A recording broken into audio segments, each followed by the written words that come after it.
Kaunihira o Rotorua. I declare our meeting open, and I'd like to ask my Deputy Chair, Councillor Mercia Yates, to open up this hui today with a karakia.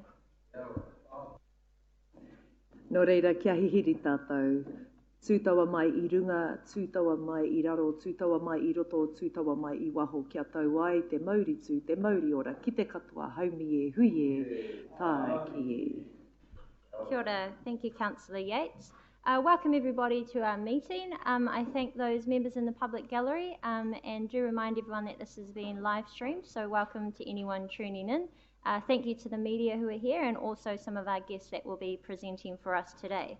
I would also ask that mobile phones just switched off or on silent. If you are expecting a call, just let me know and we'll deal with it so we don't have any disruptions for our meeting. The first thing on our agenda today is to call for apologies. I have an apology from Councillor Wang, who will just be slightly late today. Do we have any other apologies? No? Okay, I'll call for a mover and a seconder that the apologies for lateness from Councillor Wang be accepted. I've got Councillor Donald move, seconded by Mr Waru. Put that motion to the vote. All those in favour, please say aye. Aye. Carried, thank you. Are there any declarations of interest this morning? There appear to be none. Any urgent items not on the agenda today? Yes, Mr Waru? I think it might be good if we could get a briefing on the coronavirus impacts. Are we able to do that? Because it's all in those reports from the CCOs and, oh, well, nothing really in there. Is there any way we can have more information on that? Yeah, I won't bring it onto the agenda because we have had some updates from the Chief Executive, but we have requested in our next Operations and Monitoring Committee meeting in April, we'll have the DHB come to us with a full report. But at any stage, if members do have any questions, they're more than welcome to come and speak with Jeff, our Chief Executive, on how we're dealing with it. I'll take a question from Councillor Donaldson and then Mayor Chadwick. Not a question, Madam Chair, just a clarification. The CCO reports are up till the end of the last quarter. They're not current, addressing the current issues. They're performance of the last quarter. Yes, that's true. Mayor Chadwick?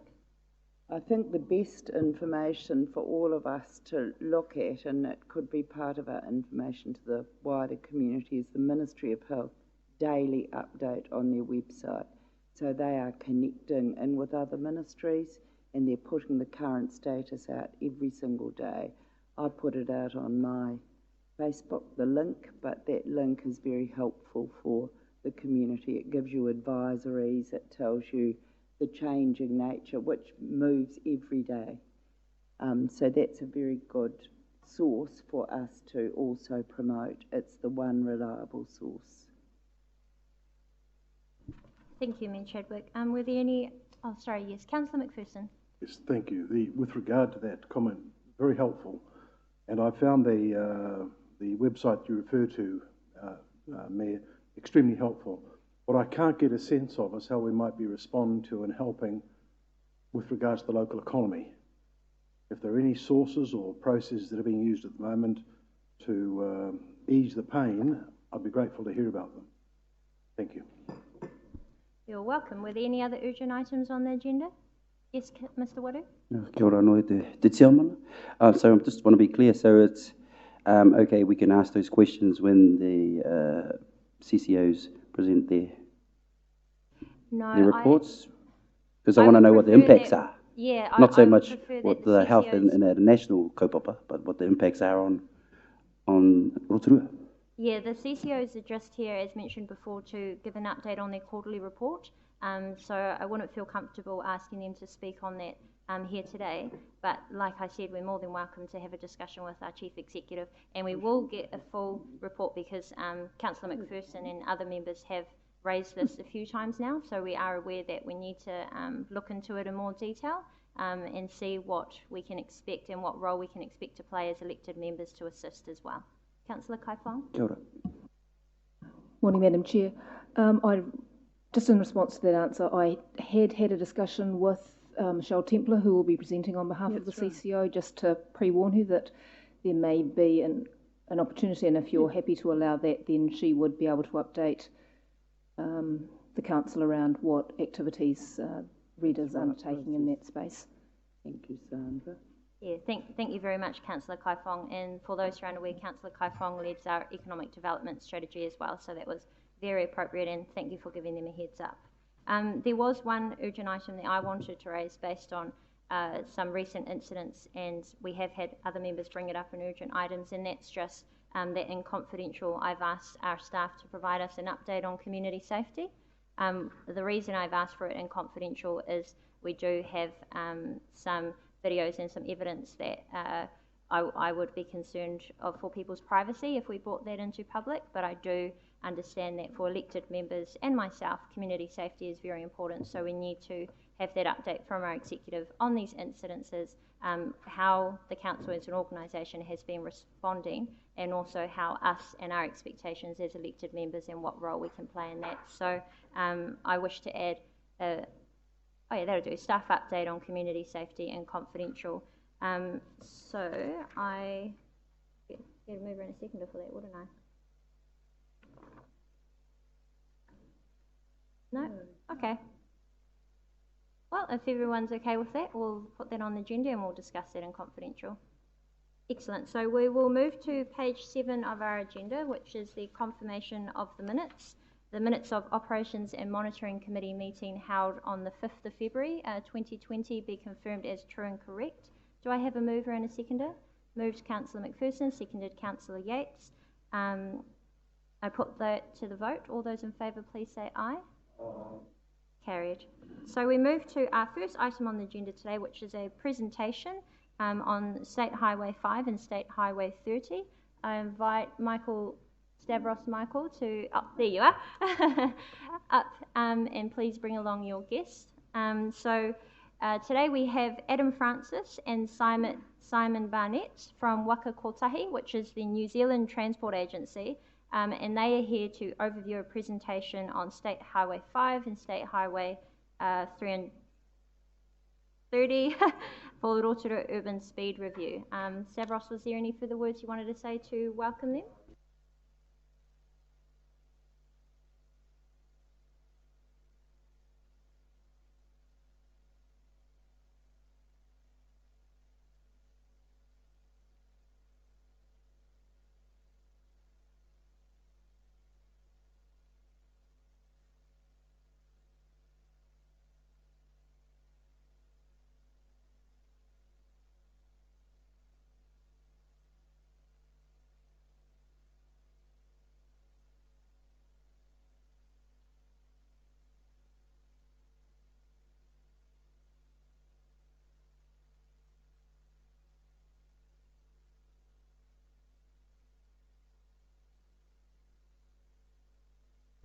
Thank you very much. Adam and Simon, the floor is yours.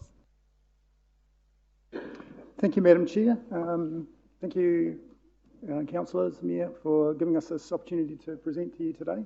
I'll probably do most of the talking. There's about we've only got about 3 or 4 slides to go through, and hopefully I'm not that great with technology, so I take it just press that button. There we go. Got the hang of it. So I'd like to talk about a couple of things. One is to just give a very brief update overview on the Safe Network program that the Minister Twyford and Associate Minister announced November last year, just in terms of what's our initial thinking and progress on that. And then I'd also like to talk about our thoughts about wanting to do a review of speed management along State Highway 5 and State Highway 30.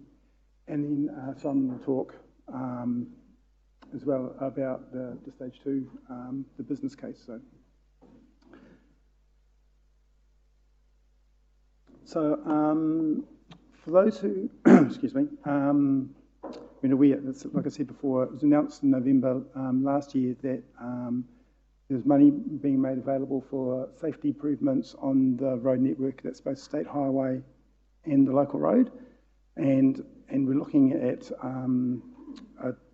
it's out there a $1.3 to $1.5 billion safety improvement project on top of all the other improvement projects that have been announced. That's broken up into 3 components that the agency, in conjunction with the local roads, would like to progress and forward. Okay, thank you. One is we were looking at what we call safe roads and roadsides. So it's looking at physical changes to the road to make it safer for road users, not just for drivers, but all users of the network. That's where we probably see where most of that money will be spent on. There's another component which is calling is safe and appropriate speed. So looking at, probably the majority of that is looking at the current speed limits on most of the roading network, to saying, is that the most appropriate speed limit that should be in place? Should be something different? That one is where we probably see most of our savings in what we call deaths and serious injury outcomes. And another bit of work we're doing is safe level crossings. So we see that as being quite an important part. We probably don't see in terms of the outcomes and reductions in deaths and serious injuries, but it's still a key component of that whole network to make sure it's all consistent and getting it the right outcome. It's like I said, it's both for state highways and local roads, and the state highway, the agency would like to assist the councils, local councils, where we can, in terms of helping with them looking at their networks and seeing what safety outcomes could be provided and what assistance could help in terms of putting applications forward and delivering on those outcomes. So there will be a few other people from the agency talking to staff within the council to see how we could assist with that moving forward. So, like I said, speed's one of the key components we see in the Safe Network program, and most of you probably know there's a lot of advertising saying, you know, if you reduce your speeds, you reduce the likelihoods of severe crashes. So we know that speed is probably the one where you will get the significant outcome in terms of the deaths or serious injuries. So it may not be the cause of the crash, but it will determine the outcome of it. And we know that even a small change in speed, so there's a lot of research saying if you change your average speed 5%, you will get about a 10% reduction in major injuries on the site. And a small change makes it, let's say, a big difference for the more vulnerable users on our network, the cyclists, the pedestrians, even motorcyclists. We can just include that little diagram there. It shows, if people, helps people to see, understand speed is a different way. As if you're travelling at a certain speed and you crash, it's equivalent of falling vertically from a certain distance. So as it's showing there, if you're travelling at 100 kilometres and you crash, it's equivalent of falling from a 13-storey building in terms of the forces, impact forces on that and that. And another way I like to look at it is just imagine if you're travelling 100 k's and a car coming 100 k's towards you, imagine that as being a vertical, just a hole that's 30 metres vertically that's moving towards you as well. Would you react differently if you looked at it that way rather than just as a vehicle? So just some of the things, just another way of looking at speed. The other thing with speed management as well is that we're not necessarily looking at speed limit changes. You can do other things. And I think some examples being done in Rotorua lakes as well as looking at around pedestrian crossings, putting in some raised platforms so that actually vehicles actually have to slow down as they go over the crossing. So it's just, you can do engineering works other than just looking at speed limits to affect speeds. So probably one of the main things I want to talk to you about today was the agency would like to do a speed review of the State Highway 30 Tenai, Sailor Street onto State Highway 5 Hemo Gorge section of the State Highway. A number of reasons why we'd like to do that. One is So we've already done, looked at the speed reviews from the airport up to Kerry Falls. So it's just looking at that continuity of that assessment from there to that progresses through into Rotorua. We've got the stage 1 of the Eastern Corridor that's being built at the moment, and there's some speed management implications with that works that we'd like to get resolved as part of the that project. And we also have it's been constructed for a while, the Hemo Road, Old Taupo Road roundabout, which we haven't quite finalised the speed limits around there. It's got a temporary speed limit at the moment, but we'd like to get that sorted out. So it sort of made sense to look at the whole project, the whole corridor as one, to find out what's the best outcome in terms of speed reviews for that corridor. In terms of crashes, you can see the numbers up there. There's been 6 deaths and 22 serious injuries over the last 9 years. 3 of those 6 deaths were pedestrians, and 9 of the 22 serious injuries were pedestrians and cyclists. So they're well represented along that corridor, which is a bit of a concern. Another point is that there does seem to be quite a lot of speed limit changes along that corridor. I got caught out myself coming in this morning, coming past the airport in the 80, and then the GPS reminded me that I was still doing 80 when I hit the 70. So even though I'm aware of it, I still get caught out myself. So I'm just saying whether there's an opportunity to perhaps look at, is there a way we could rationalise the number of speed limit changes we've got along that corridor? Does it still fit the use of the corridor and the amount of development through there? Like we say, and there's been changes along that corridor. There's been an increase in residential, commercial and industrial development along that corridor, and future developments being planned as well. So we'd like to take that into account when we talk to the community.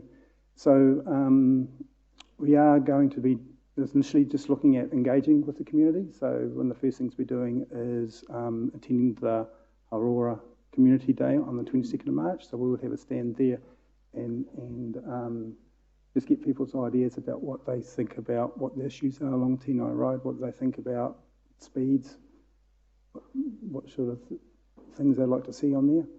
And maybe we're looking at another couple of sort of pop-up displays around along the route as well for other people to have the opportunity to provide comment.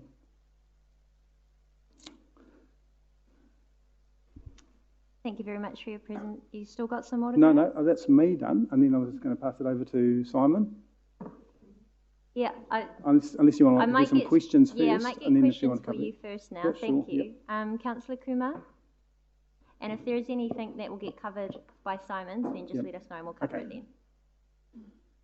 Thank you, Madam Chair, and my apologies for my lateness this morning.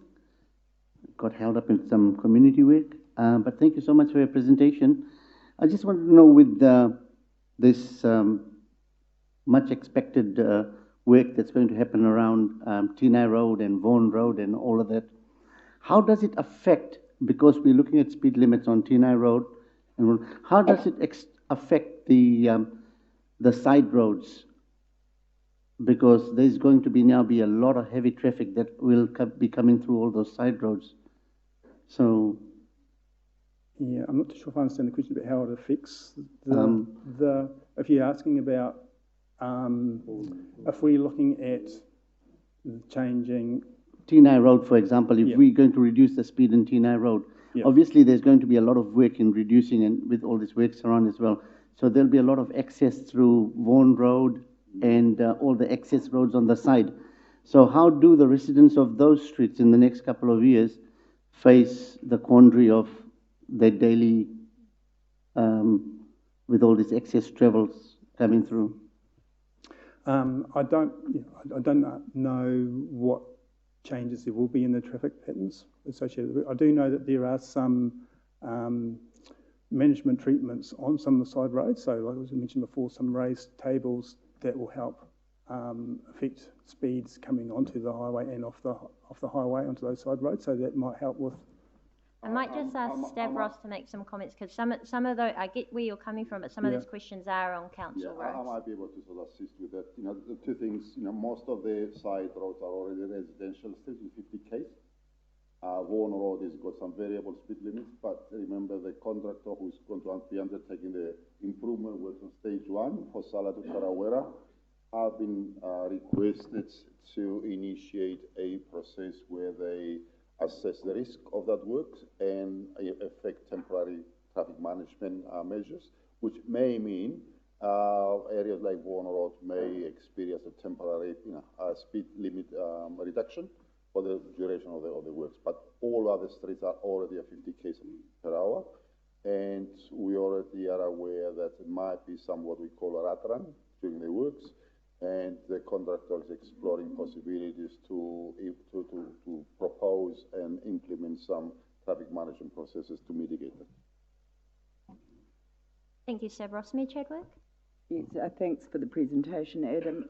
Just my question is one of timing. It just seems so bizarre when we're trying to get the community on board about the end goal is 4-laning to the airport and a roundabout, for us to go out and ask about timing for the speed review when that work is still in the front of their mind. They've been consulted about the 4-laning, and now we're going out to consult on something where there's still an hourglass at the other end.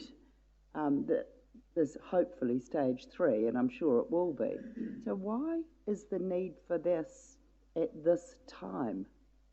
You're adding a bit of confusion in our community. Yeah. Like I mentioned before, there's a number of projects, like we've got the stage 1 project that's going here. That's wanting to look at speed limit changes, and the Hemo Road roundabout. So there's already existing works in there that we wanted to look at speed limits, but it didn't make sense to look at those just little bits in isolation in terms of making sense for what speed limit changes, if we were looking at that, would be. We needed to look at that whole corridor to make sure it's consistent. And we have to do that because there was a new setting of speed limits law that came out in 2017. So there's a different way we look at setting speed limits now. So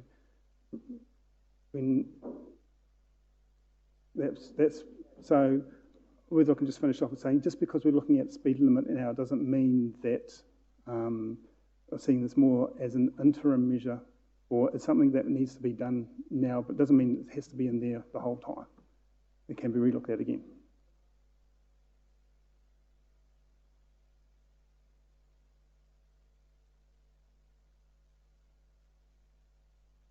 Pipeline. Yeah. But I don't accept that it's just now's the time to look at it as a whole network, because the network's not completed.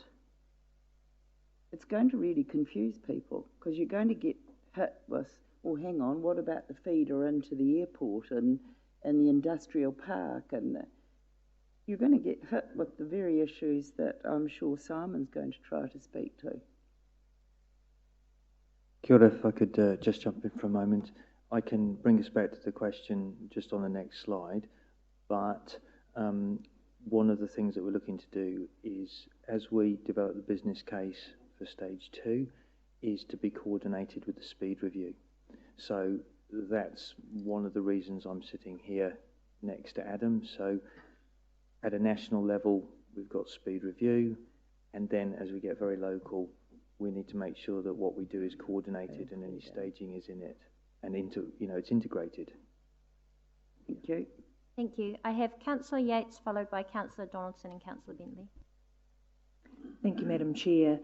My question is just around the clarification. You mentioned a community group that you're working with.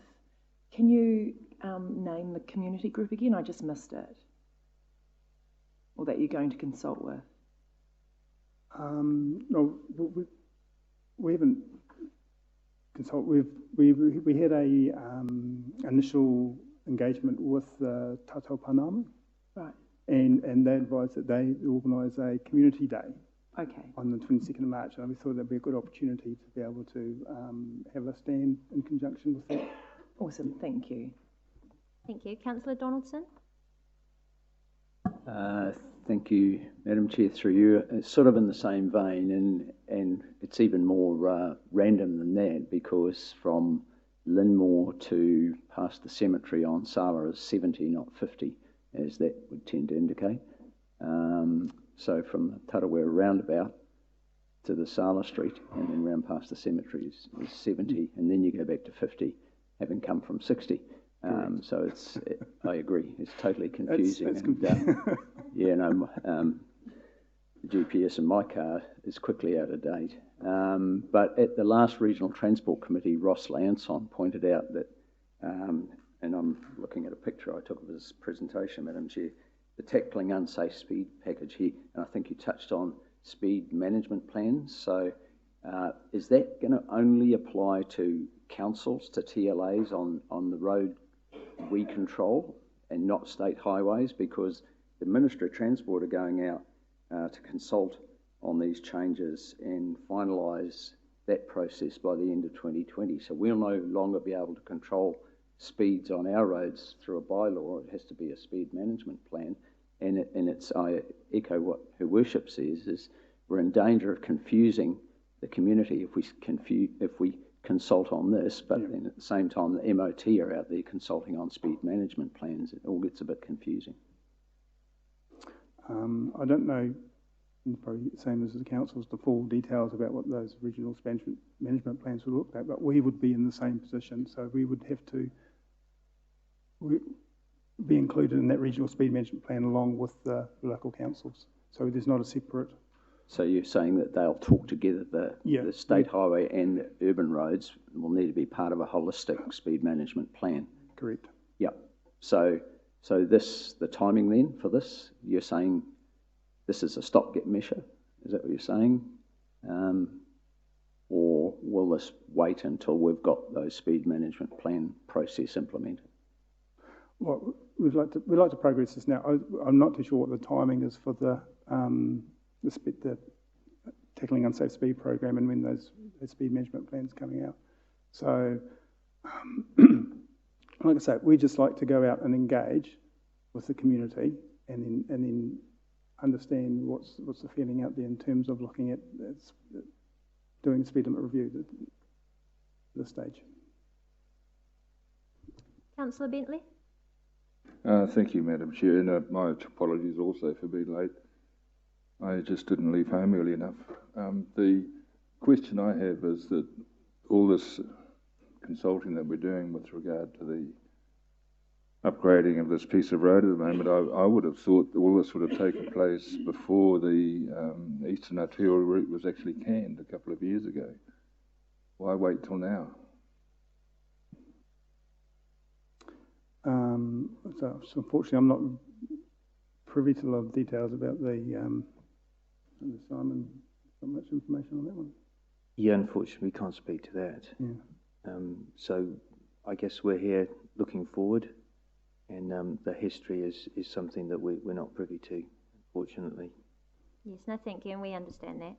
Mr. Waru. Kia ora te tiamana. Morena, Adam Simon.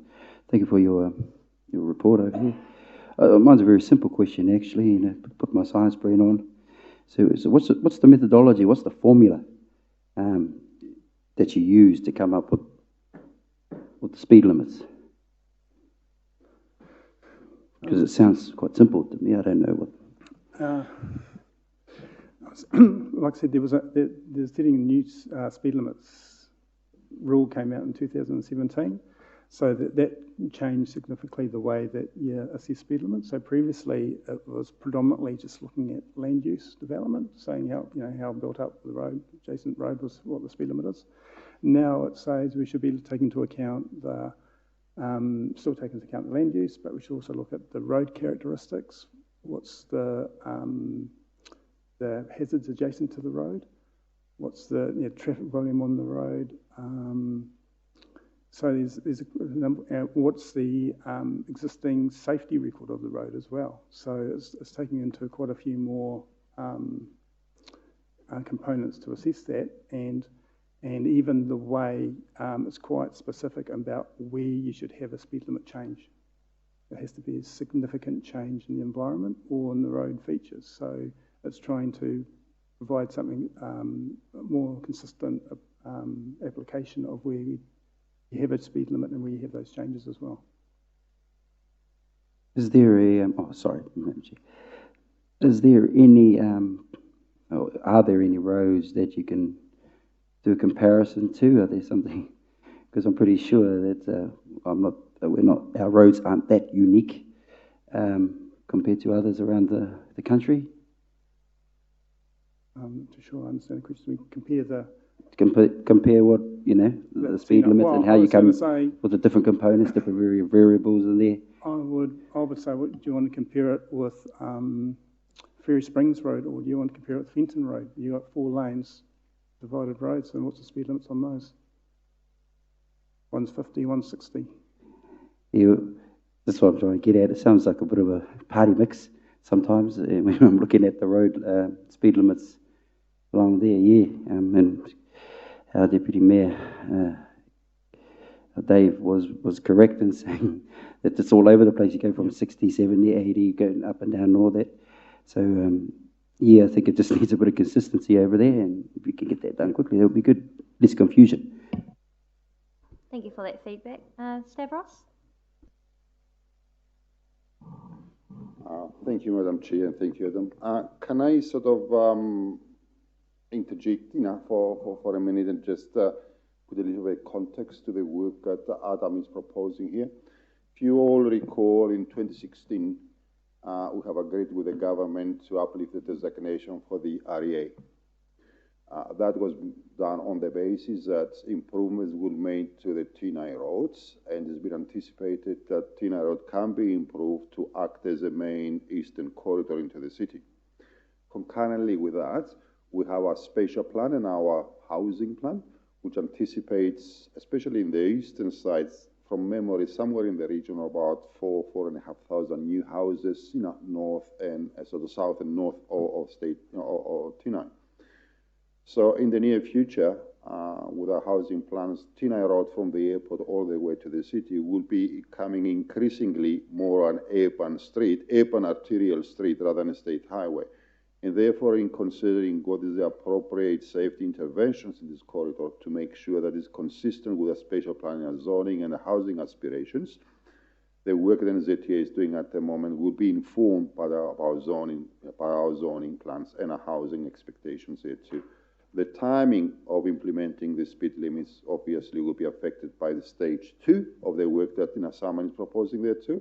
But I would ask everyone not to lose sight of the fact that actually what is happening at the moment is consistent with our expectations in lifting the REA back in 2016, following requests by the government and NZTA to do so. Thank you. Thank you, Stavros. I'll take one more question for Adam from Councillor Kaifong, and then we'll let Simon finish the presentation. Thank you, Madam Chair. So my question just around the safety aspects, and you mentioned around consultation about what the roads were used for and the uses. And so the two that I'm looking at in particular are the coming off State Highway to the mountain bike park, and we have logging trucks coming out of there. So you've got people turning right into traffic that's travelling at 100 k's an hour. And the other area is the airport, where I'm sure a lot of us have tried to turn right very quickly into traffic that's going both ways at 80 k's an hour. So from a safety perspective, is there something that could be done more quickly rather than this long consultation period where there are high areas of potential accidents happening?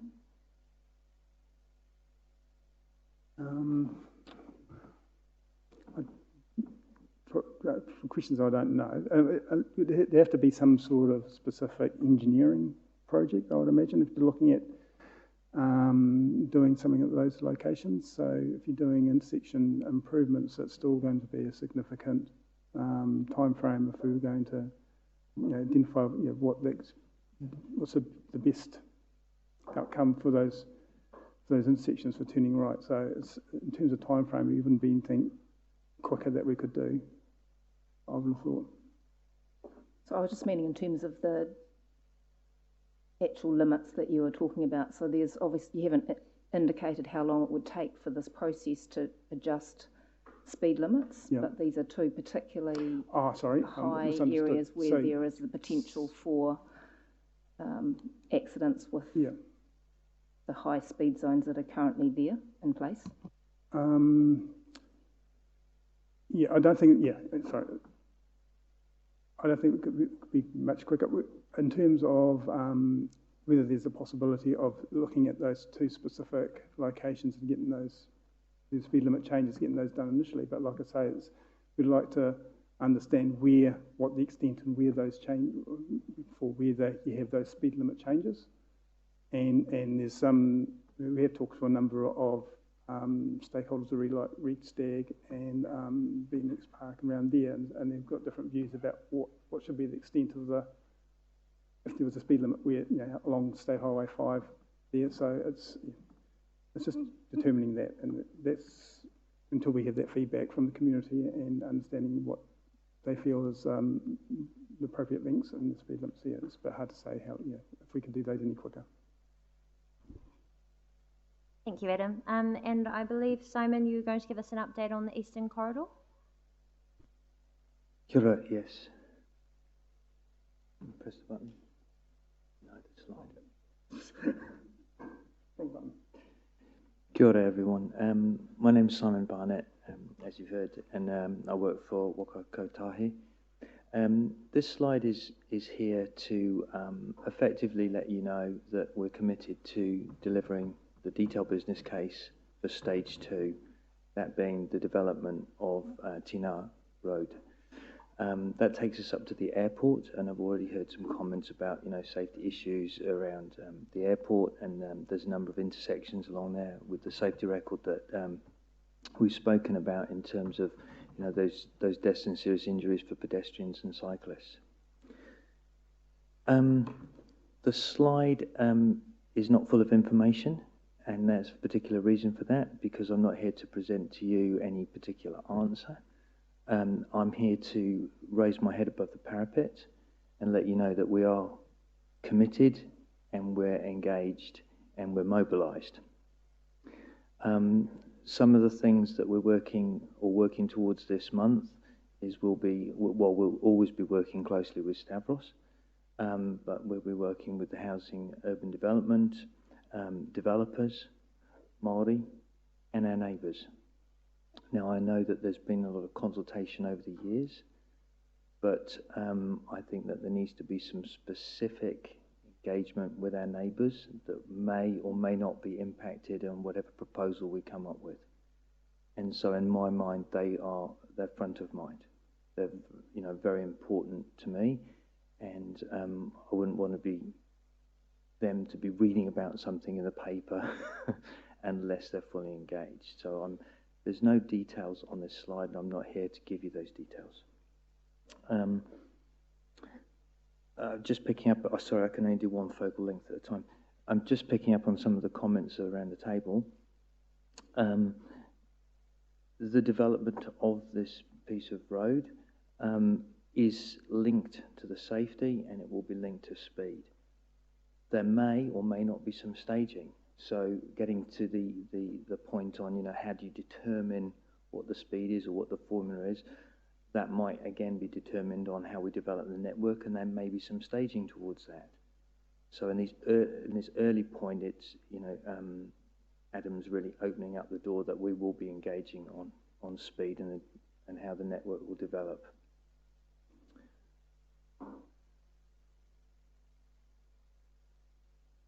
So over the coming months, after we've done some work, I'll be then in a position to come back with a little bit more detail on the timing. So I'm not coming to here with a program and telling you what I'll finish by when, because that would be inappropriate at this stage. I can leave it for there. I can take questions. I feel them burning. Thank you very much. Councillor Yates. Thank you, Madam Chair, and tēnā koe, Simon. My biggest thing is okay, we're talking about the Eastern Corridor here.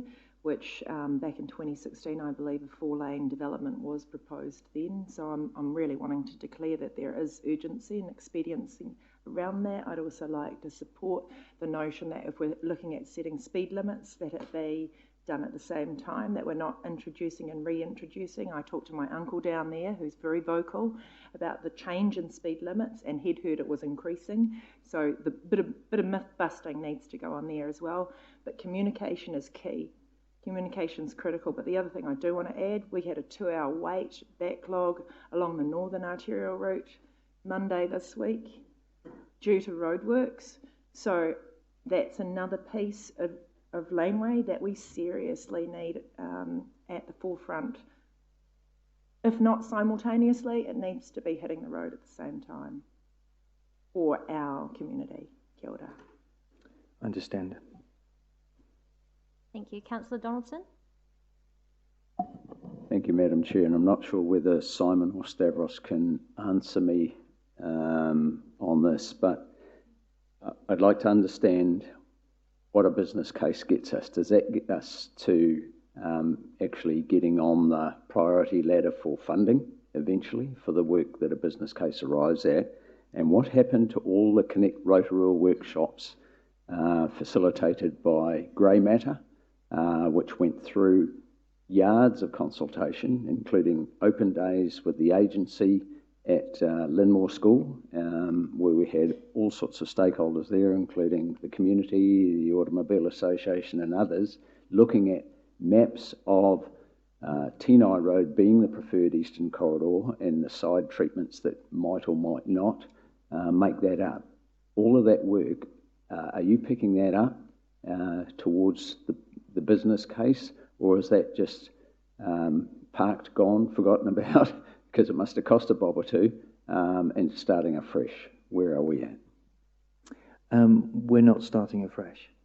All of that work is being picked up, and it's not forgotten.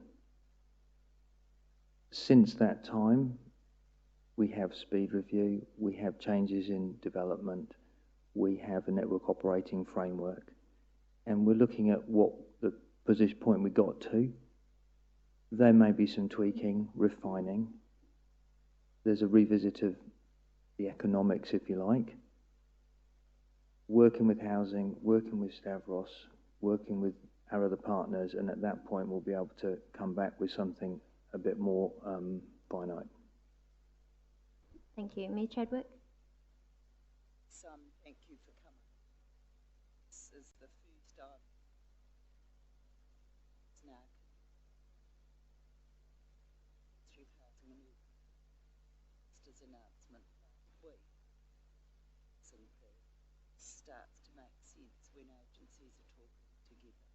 So I suppose for us, we just have to urge some expediency, and I heard didn't tie yourself to a time frame. This is very urgent for us to unlock potential. Stavros, but I'd love to hear this is signed off, especially some of intersections, so that we potential. So if you could get some high priority, I'm sure Stavros is in your ear today, but that's what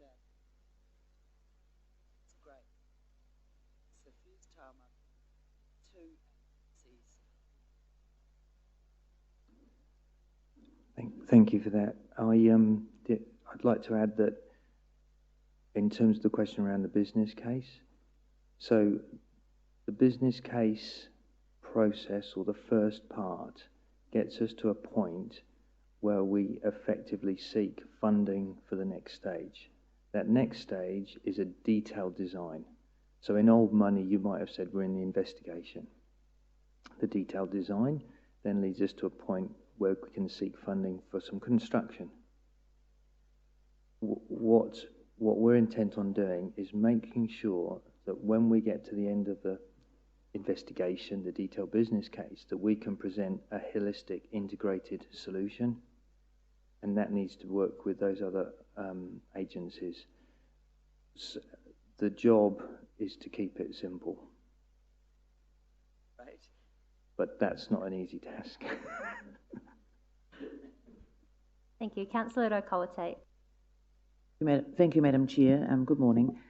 Simon, thank you for just not so much the presentation, but just outlining just a minute ago what you've said, the steps, business case, funding, etc. But I'm actually at a loss as to why you can't be giving us timeframes. Otherwise, if we don't get a time frame, it could just drift, and in 3-4 years' time, we could be back in the same position. So, you know, our community does need to know, and I actually put it to you, I would like to have a time frame. When are we talking about it being concluded? Thank you for the question. I didn't come here today to give a time frame.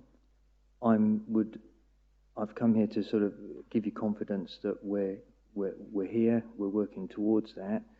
I would ask that you give us some time to work with those agencies over the coming months, and then next time we can give you a time frame that's more meaningful. So I apologise if that isn't a direct answer to your question, but that's what I have. Yes, and there's no need to apologise, Simon. I am really grateful for the work that you guys do, and we did invite you here to talk about speed and safety, and we appreciate the time and the answers that you've given us on the upgrade and the 4-laning to Tingai, because obviously it is a bit of a frustration for ourselves as elected members and also the community. There has been a 4-year wait, but the big thing for us is in terms of future development. Until we have that business case, we can't progress with housing, and that's something that we desperately need in this community. So if there are no further questions or comments, I'd like to, looking around, there seems to be none. Oh, one comment from Stavros Michael, please, our infrastructure manager. Thank you, Madam Chair, and to all councillors. I think it's quite important to thank Simon and Adam for presenting NZTA's processes. I think they are a sister agency and we need to work with them, and they've got responsibility for the state highways. From our perspective, we are currently working with NZTA and working with the Housing and Urban Development Ministry, and our goal is quite simple, really. We have agreed with the government and the NZTA in 2016 to lift the REA designation on the expectation that Eastern Corridor implementation will take effect in 2 stages. Stage 1 is in progress at the moment. Stage 2 is a detailed business case. The pace for which the detailed business case will be implemented, it's something subject to our conversations with other parts of the government, especially with the housing department. It is a derived outcome without which we cannot give effect to our housing expectations. The other element that we're giving effect at the moment is, if you recall, back in 2015-16, NZTA asked us to accept the revocation of State Highway 30A.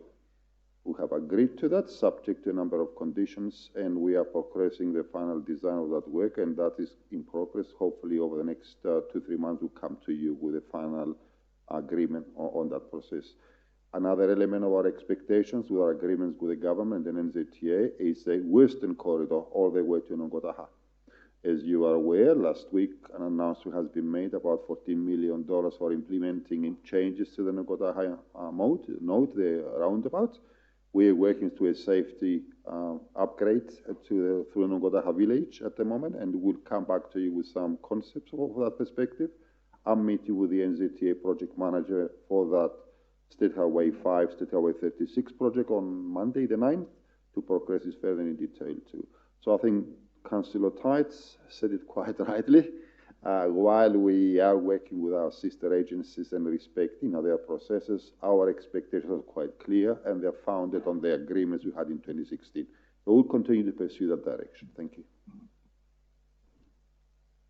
Thank you very much, and thank you both, Simon and Adam, for coming and presenting to us today. Once again, we are grateful for the work, and we do have a shared goal and outcome of community safety, so we appreciate that these things take time, but we want to do it the right way. So I'm really glad to hear that you'll be out in the community on March the 22nd with the stall for them to come and talk to you as well. And it's lovely to see your 2 colleagues here to support you as well. So thank you for being here today, and we wish you all the best. We'll continue to work together, and we shall see you soon.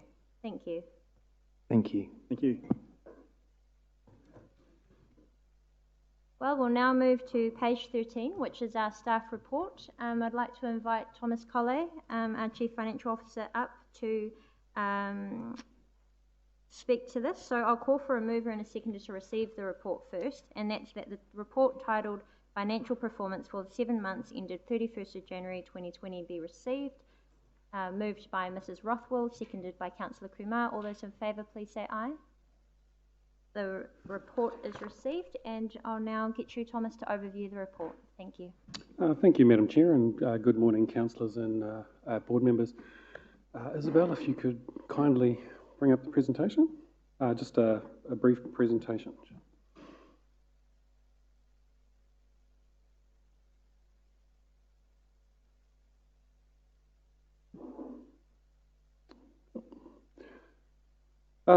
Seven-month result to the end of January. So council itself is in a very similar position to the 6-month result, but we continue to face similar challenges that we had before, and working towards offsetting those. So while our overall revenues are better than budget, our expenses are tracking ahead as a result of predominantly electricity, staffing pressures, and compliance areas in the sewage activity. And so overall, we are within 2% of budget, but have some challenges that we're working on. Overall revenues improved by a further 200,000 during the month to be 650,000 better than budget. It is on the back of strong rates revenue, and what we have seen in the last month or so is a decline in the waste management activity. So that's less volume going through to the landfill, and while parking revenues have improved, they're still lacking behind budget. And just to put into perspective, I think we're ahead of where we were this time last year, but the budget itself for the parking revenue is a little bit of a stretch, and of course with some of the actions that have taken on board and some council decisions, I think pre-Christmas or last O&M, some of that, the ability to achieve that revenue in that area of budget may not occur. Most of the pressures are occurring in the operating expenditure area, so predominantly in the sewage activity, which I'll show you shortly. Electricity, we have created some stability there with the fixed pricing that we put in place pre-Christmas, but we are still experiencing a bit of pressure in that area. And the staffing demands continue with regards to additional staff, particularly in the regulatory and compliance areas in response to some of the demands. And there continue to be just one or two one-off transactions which are causing, having an impact against our budget, but we expect to have them offset in the coming months. So overall, they are combining to a position whereby we're 869,000 unfavourable against budget. And as you can see there's predominantly two areas of council that are where it's resulting.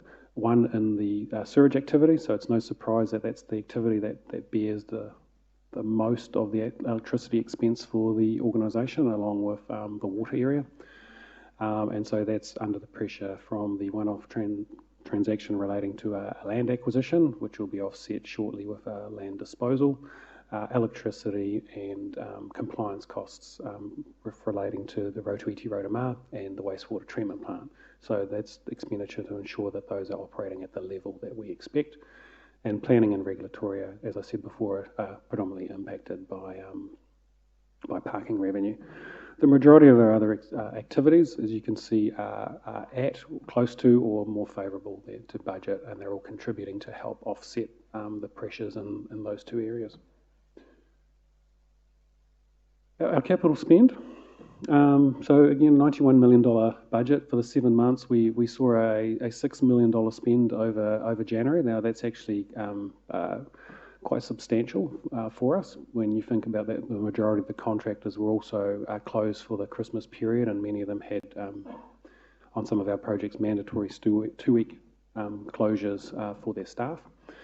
And if I just show you this next one, is What we're seeing here is the little graph on the left. That's our monthly spend, and as you can see, during the year it is lifted, and you'll see therefore that going forward the planned spend, and that's the green. So what we have currently is approximately $52 million of the 90 million underway, and so over the coming months we obviously expect a number of those to complete. And those are the blue bars, or the blue portions of the bars going forward from February to June. The darker green are projects that are currently going through procurement or having contracts awarded.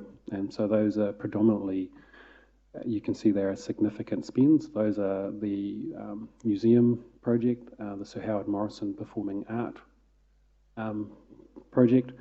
And so they will be kicking off in earnest shortly, and we'll see a significant uplift in our spend.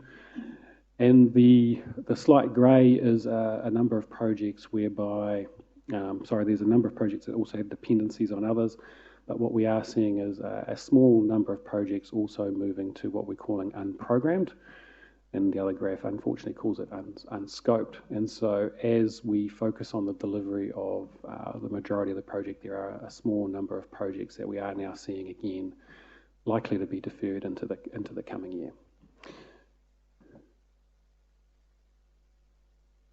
Our cash and debt. So our overall debt position hasn't changed during the month. So we were, I think, 223 million previous month. We remain the same, but what has changed is that we did have $18 million on term deposit, and we now have 13 million. And so our overall underlying debt increase has shifted 7 million. Now that's no surprise when you consider that we have a $91 million work program, and the planned increases supporting that work program. So as we continue to progress well into that program, our borrowings are increasing as a result. Forecast for the year. While we are experiencing some challenges, in particular two areas, we are working actively to ensuring that we plan to end the year on budget, and at the moment we don't see any reason as to why we can't do that. With regards to our CapEx, we're now seeing a small reduction again in the total planned spend. And so we are now estimating that our capital spend for the year will be about 80 million instead of the 92 budgeted. As I explained in the previous months, there were three items that were already been deferred, likely to be unspent, and we're accounting for that in the draft annual plan. And we'll now have a look at what the impact of the latest changes and what changes we may need to make into the draft annual plan for next year. And as a result of that deferment underspend in the capital works program, we're likely to therefore borrow approximately $10 to $12 million less as a result of that as well. Any questions? Thank you, Thomas. Mr. Hurd? It's always a concern to see operational budget.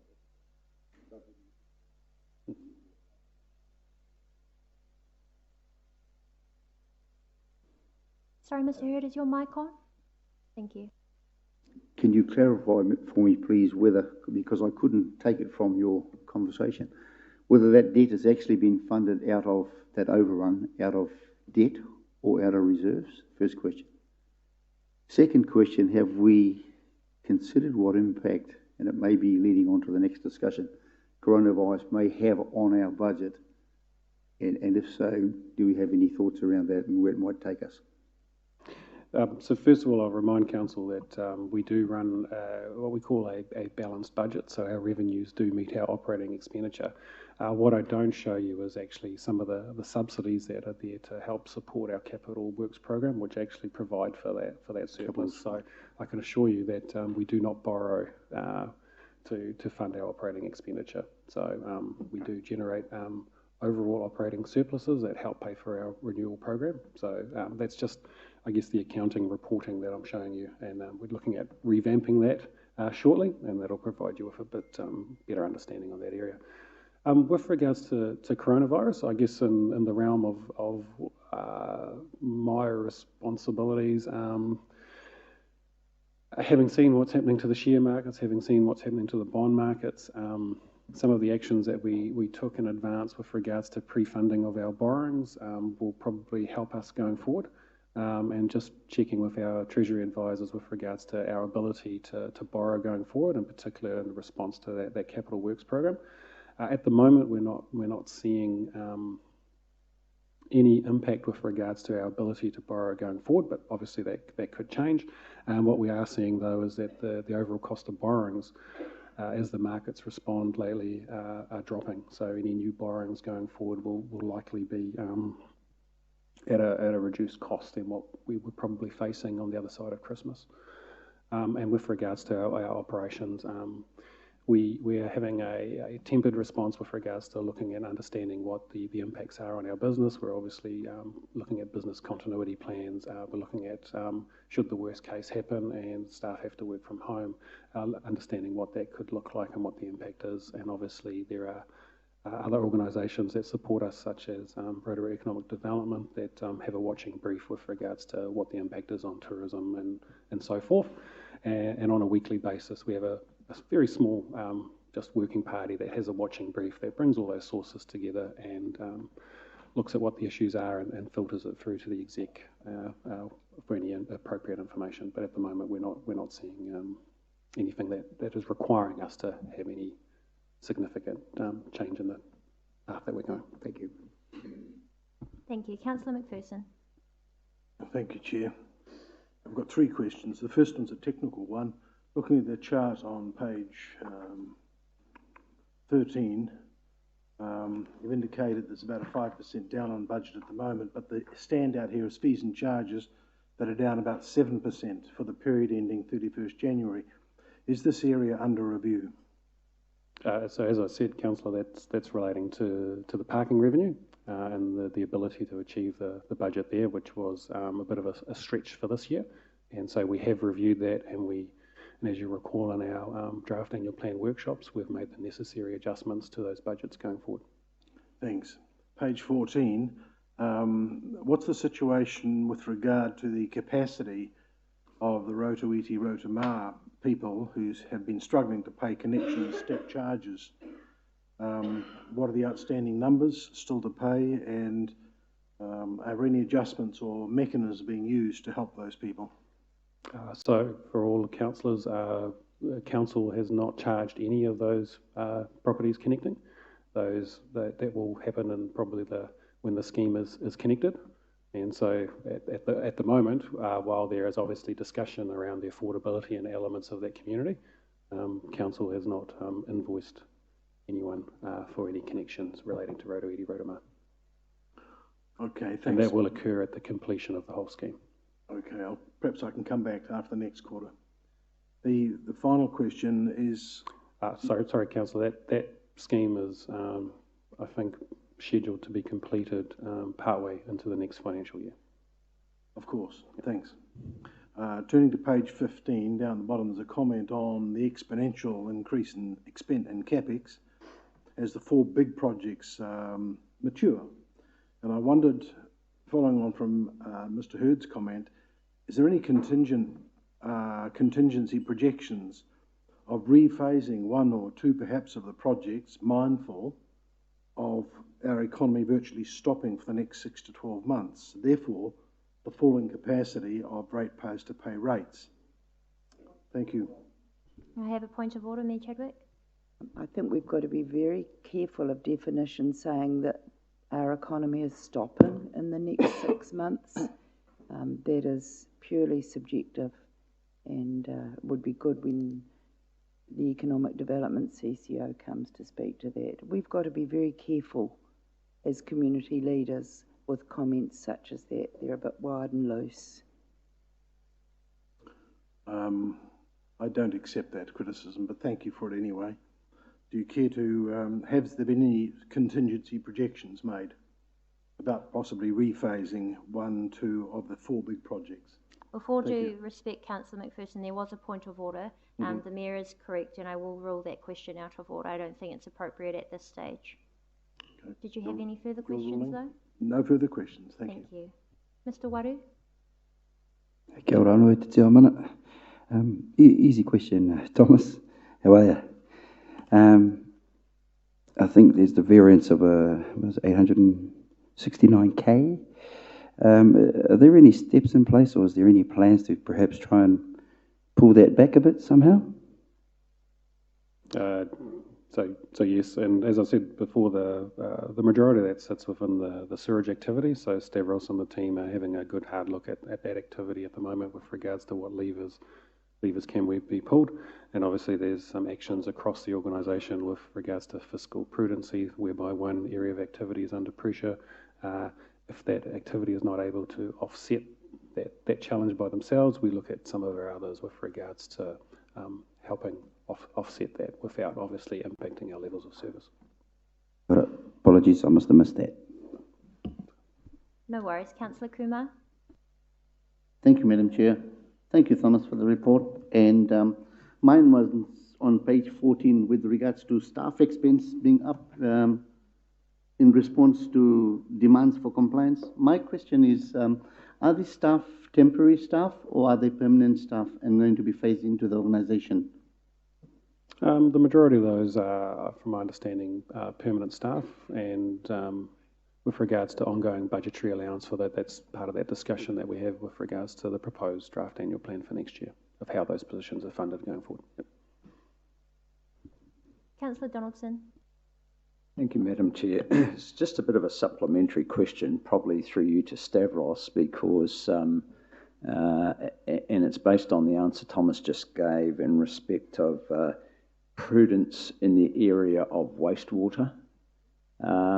So maintenance of our existing wastewater infrastructure, how much are we spending on patching up an old system while we wait for a consent to completely revamp our wastewater treatment plant? I get around the forest a lot. I'm aware of a significant piece of kit that's had to be replaced on the land treatment system as well. And we saw on our bus tour a piece of equipment that had to be replaced in the wastewater treatment plant when it's facing a complete upgrade. So just, you know, how much, I know we have to go through a process in the Environment Court before we get a consent for that full piece of work, but this is an area where I guess we can't afford to slip up and damage the environment. So just how much is it costing us to keep patch-ups going? And how can we cut corners in that area or be prudent in that area? Thank you, Deputy Mayor. I think it's quite important to refer elected members to the annual plan forum we had recently with regards to wastewater. What Thomas has outlined there, we have some pressures arising from 2 or 3 areas for this year. One, obviously, is the commissioning of the Rotorua treatment plant, which, in conjunction with its own operating costs, it's got a high demand on electricity, and we know electricity variance relates to unit rates, for purchasing electricity. The second element, again, remember that we are operating a treatment plant in the city that is reached the end of its design life cycle. We had anticipated that we would be in a position to withdraw from the forest after we have upgraded that treatment plant. Unfortunately, for a variety of procedural reasons and the Environment Court expectations, we are not at that point in time yet. Therefore, we are operating a treatment plant that is at the end of its design life, and therefore we still have to make efforts to renew and repair and upgrade its components, including the land disposal system. Recently, if you recall, we had some compliance issues at the land disposal system, and we had to respond to rectify that, and cost us roughly about $300,000 to put it right. Again, if you recall, especially for this financial year, I presented to elected members a picture of the Victoria Street main interceptor that was heavily corroded by sulfur and the geothermal activity in that area. Again, we had to respond to that and repair it, and again, the cost there was in the region of $250,000. So we do have significant challenges in that waste area, and obviously the presentation in the annual plan and the scope of our wastewater services management in the future is influenced by the fact that we are having an aging system. We have some delays in the Environment Code with regards to the upgrade of the treatment plant, and therefore we need to be prepared to respond to maintain stability and reliability of the service. And from time to time, we will incur higher expenditure.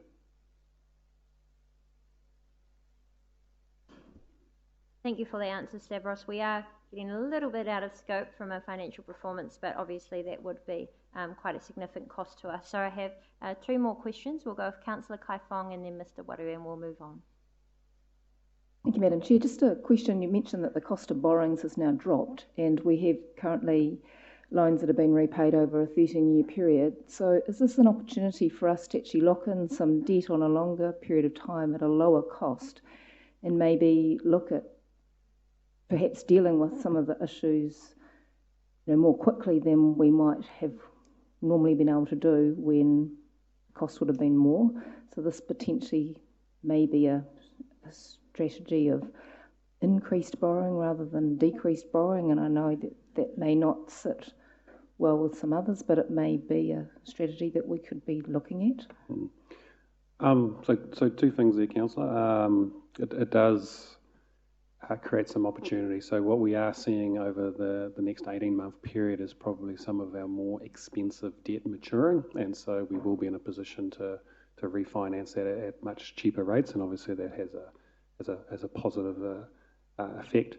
One of the other pieces of work that we'll take to you shortly is actually looking at our treasury and liability policy, and currently it creates rules around the window that we can borrow in, and so we are looking to, a recommendation from our treasury advisors is to extend that, so having the ability to borrow out to 15 years and lock in some of those, that low cost of financing for a much extended period of time, and it's something that we'll be testing with the Audit and Risk Committee in due course, and hopefully with Council if they're willing as well. So yes, there are definitely some opportunities there.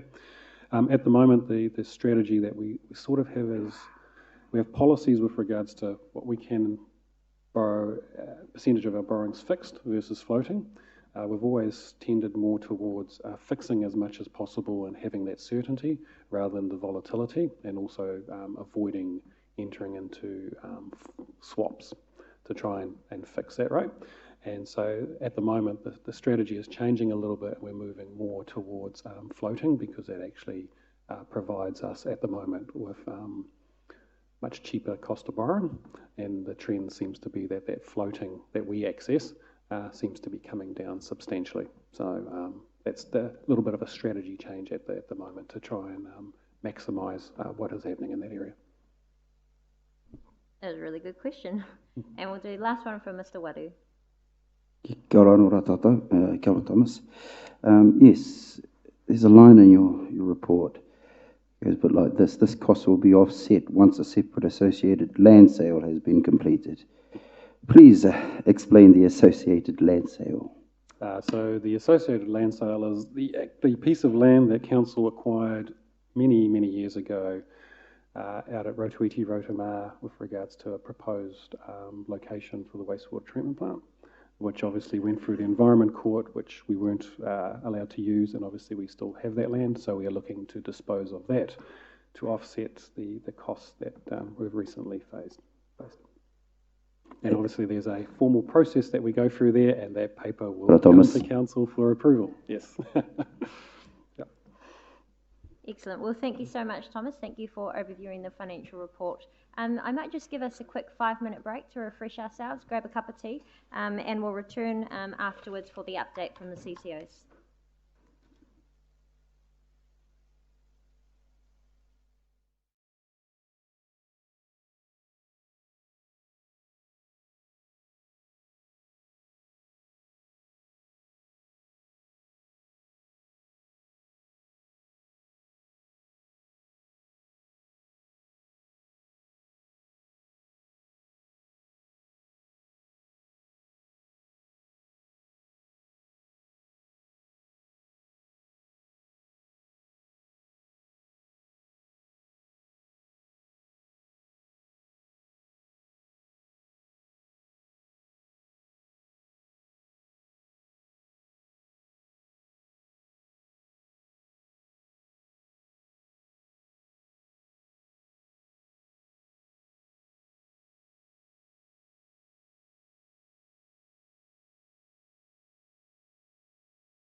this time I've got hopefully a bit more of an idea what's going on. So I'll take you through it. I've got a very simple presentation, which I will work through. Here we go. So I think it's probably fair to say that most people are familiar with Infracore, its history, its past, some of its successes, some of its failures over history. My intent of the appointment of bringing me into the business was to shape it up into an efficient organisation that ultimately will deliver the ratepayers of Rotorua region value for money and good outcomes, not just from a financial perspective, but also from a social perspective too. So starting from the beginning, walking into a new business, having a look at the culture and seeing what changes need to be made so that we can begin that journey. We started off with a new set of values that were created in conjunction with the employees. They weren't done in the back room of the Ivory Tower in Vaughan Road. The employees were very much engaged in that process. And we listened to them, we asked some questions and listened to what was important to them in order to get the business to a place where they felt proud to work for the company, motivated, and importantly, when there's vacancies, to encourage their friends and whānau to come along and work for us as well. So the new values have been created, they've been rolled out, they're used on a daily basis in the business. And we live by those. The Infracore annual performance review process was launched, so there was lots of talk in the past about performance issues of Infracore employees not having a pathway through their careers, looked at very much as a labour workforce, and therefore sort of discarded as to their successes and failures on a personal basis, and no pathway to take them to success through their time with us. We now have a very robust performance process in place. Our managers and supervisors have been trained to be able to deal with the challenges that it brings. And people can now see where they're performing, they can see the opportunities for improvement, and they can see where they're going. Importantly, it gives us the opportunity to be able to correct any behaviour that we feel may not be deemed suitable for the organisations. We also have an annual employee recognition scheme which comes out at Christmas. Started at the last Christmas function. That is very well received. Again, you know, all of these initiatives go back to engaging the employees and taking what's important to them. So they got to choose the categories, they get to make the nominations, and then they get to vote on it actually. So you know, whoever wins the relevant categories is let's take it as being well deserved. And again, that's to try and drive the motivation and you know, the importance of doing a good job when you're at work rather than just coming in and claiming your paycheck each week. Health and safety obviously is critical to any operational business. There were a lot of good things in place, I believe, at Infracore, but some of the reporting was a little bit confused. Some of the definitions were unclear, and therefore some of the metrics that came out could have been misleading. So we've shaped that up. We've got very clear and robust lead and lag indicators in place. We've got expectations around the various different layers of supervision and management as to how regularly they need to go out in the field, including myself. All of that is recorded so that we can report and make sure that we're acting responsibly towards keeping our people safe, but not just the people safe. We're working in the public domain as well, so you know, it's the people walking along the pavements, playing in the parks, etc., etc. It's extremely important. Now, part of the I guess the drive to change culture is about empowering people. You know, it seemed to me that quite a lot of the employees felt a little bit downtrodden. Some of them have been in this business for a long, long time, And there I'd like to think that it's dissolving a little bit, but there are some old school views. You know, if your supervisor told you to do something, you do it. That's the way it works. You do as you're told. And if you've got an opinion on whether you think it's right, wrong, or indifferent, really doesn't matter. You just do it. Well, we're moving away from that, and part of the step of that is to empower people by giving them stop work cards.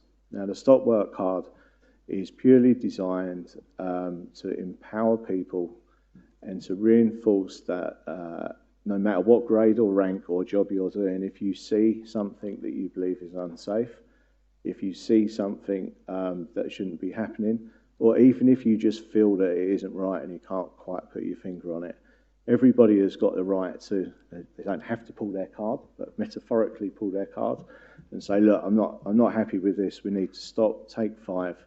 There's a review process that is triggered at that point. No further work will commence until it's been signed off by a suitable supervisor. Obviously, if there's corrective actions, the corrective actions would be undertaken up to and including changes in standard operating procedures, etc., etc. In tandem with that is a set of 6 non-negotiable safety rules. They're the most basic rules that apply to the whole of the Infracore business. It's a diverse business. You know, we've got people working up in the air, we've got people working underground, and we've got all sorts of magic going on. So these 6 rules basically cover everything, and they're basic stuff like always follow the local road rules. Drug and alcohol policy obviously is non-negotiable. Following particular processes when you're working in confined spaces or at heights, stuff of high risk basically. You know, we don't want our people to be taking high risk or undertaking high risk duties without the correct mitigations in place, and this is a way of reinforcing that positively on a day-to-day basis. The other thing that I understand in the past has caused some challenges has been the relationship with the 2 unions, with our workforce. I'm pleased to say that last year, with some support from Richard and co, we negotiated successfully 2 collective agreements painlessly with no issue to continuity of business. Respectfully, everybody maintain their dignity. And those relationships with the unions to me are critical. It's a heavily unionised workforce. If we're at loggerheads with them, then things will suffer. People's well-being will be challenged, and it undermines everything, all of the good stuff that's been going on. There is a place for unions. We need to respect it, and we need to work together in a more mature fashion than perhaps in the past. Financial highlights. So this is year to date as of December 2019. 60k below budget at that point, year to date. Pleased to say that at the end of January, negative 25 variance on budget, which is pretty good. If we get some sort of comparison, previous year was around about negative 600k. So some good work done in that space. There's a few different reasons for that. We've got different contracts now. We've got different people running the business now, and that does make a difference. We understand that it's about staff utilisation, production rates. Utilisation times production equals efficiency. So, to be able to demonstrate that we're running an efficient and effective business is important to us. Forecasted position for end of financial year is to meet budget, which is break-even position. If there's any advance on that, then it'll be retained earnings ploughed back into capital investment.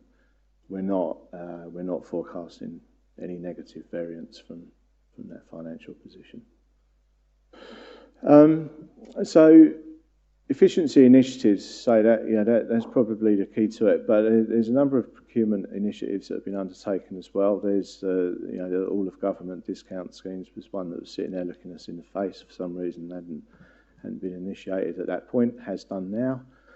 And we've, from a health and safety perspective, a bond perspective, insurances, and a compliance perspective, we now have all of our suppliers in SiteWise. Now, SiteWise is a third-party company that manages that element for us. We don't contract out any of our sort of legality out of it. You know, we're still responsible for it. It's just a repository for us.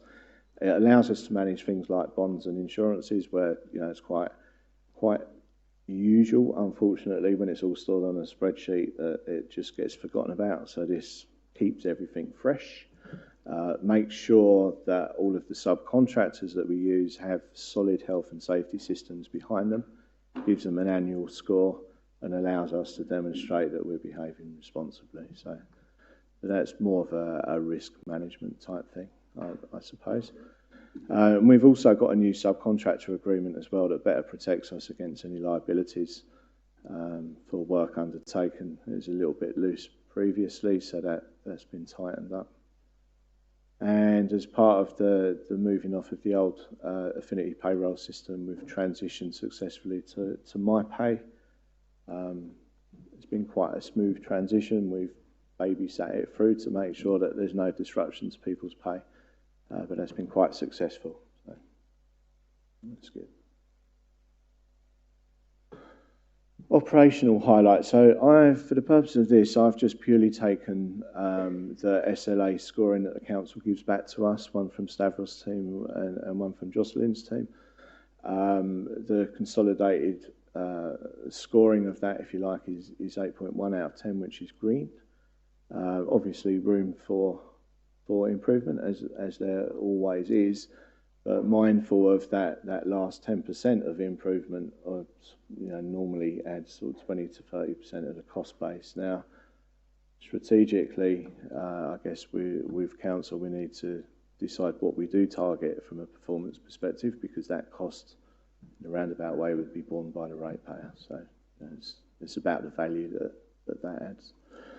Other operational highlights: Long Mile Road at the time of writing this, Long Mile was completed. I believe there's a slight variation to that, which is going on, which is additional work. Infracore now manage that for a 12-month period before it gets handed back over. We've been awarded 800K's worth of water renewal work from Stavros' team, which is about half of the work that was available to us. At the time when we took that, I was unsure of the Infracore capability. Didn't want to bite off more than we could chew, and I needed to gain confidence that we could do that work. I'm pleased to say that from my perspective, I am confident that we can do that work. We're about 3/4 of the way through it. It will be completed by the financial year, which was the commitment, and it's going well from my perspective. HEBS have awarded us the landscaping work for phase 1 of the lakefront development.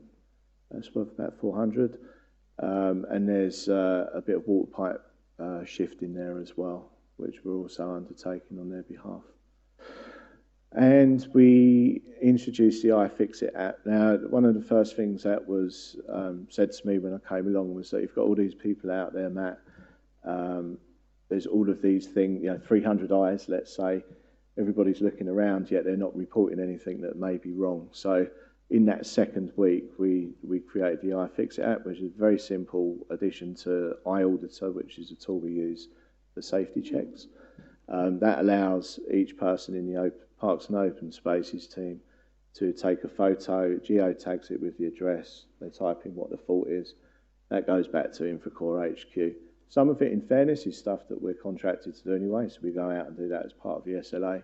Some of it will be capital work stuff that will be forwarded back to council to make a decision on how they want to deal with it. So yeah, it's quite positive.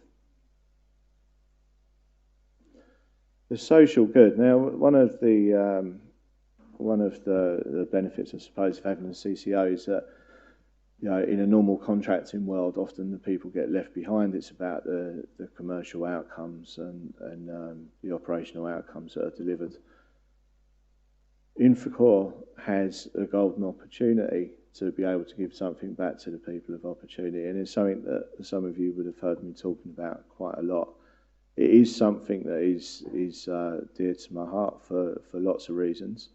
And I truly believe that if we can get this anywhere near right, the value that we can add back into society for Rotorua will be quite something special that could lead the way through the country.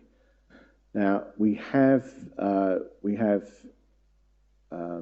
early conversations, well, a little bit more mature than early conversations with the Ministry of Social Development and Corrections Department, also St Chad's, I've got a spelling mistake in there, apologies, and the Rotorua Youth Group. So the theory in simple terms is that where we have genuine vacancies due to attrition, we deal with the MSD and corrections. If there's people that are fit for the roles, then you know that's great. They come into the selection pool. That's okay, but you know the numbers will be as low as the attrition rate is now. Obviously, our drive is to get attrition low once we're comfortable with the position that we're at.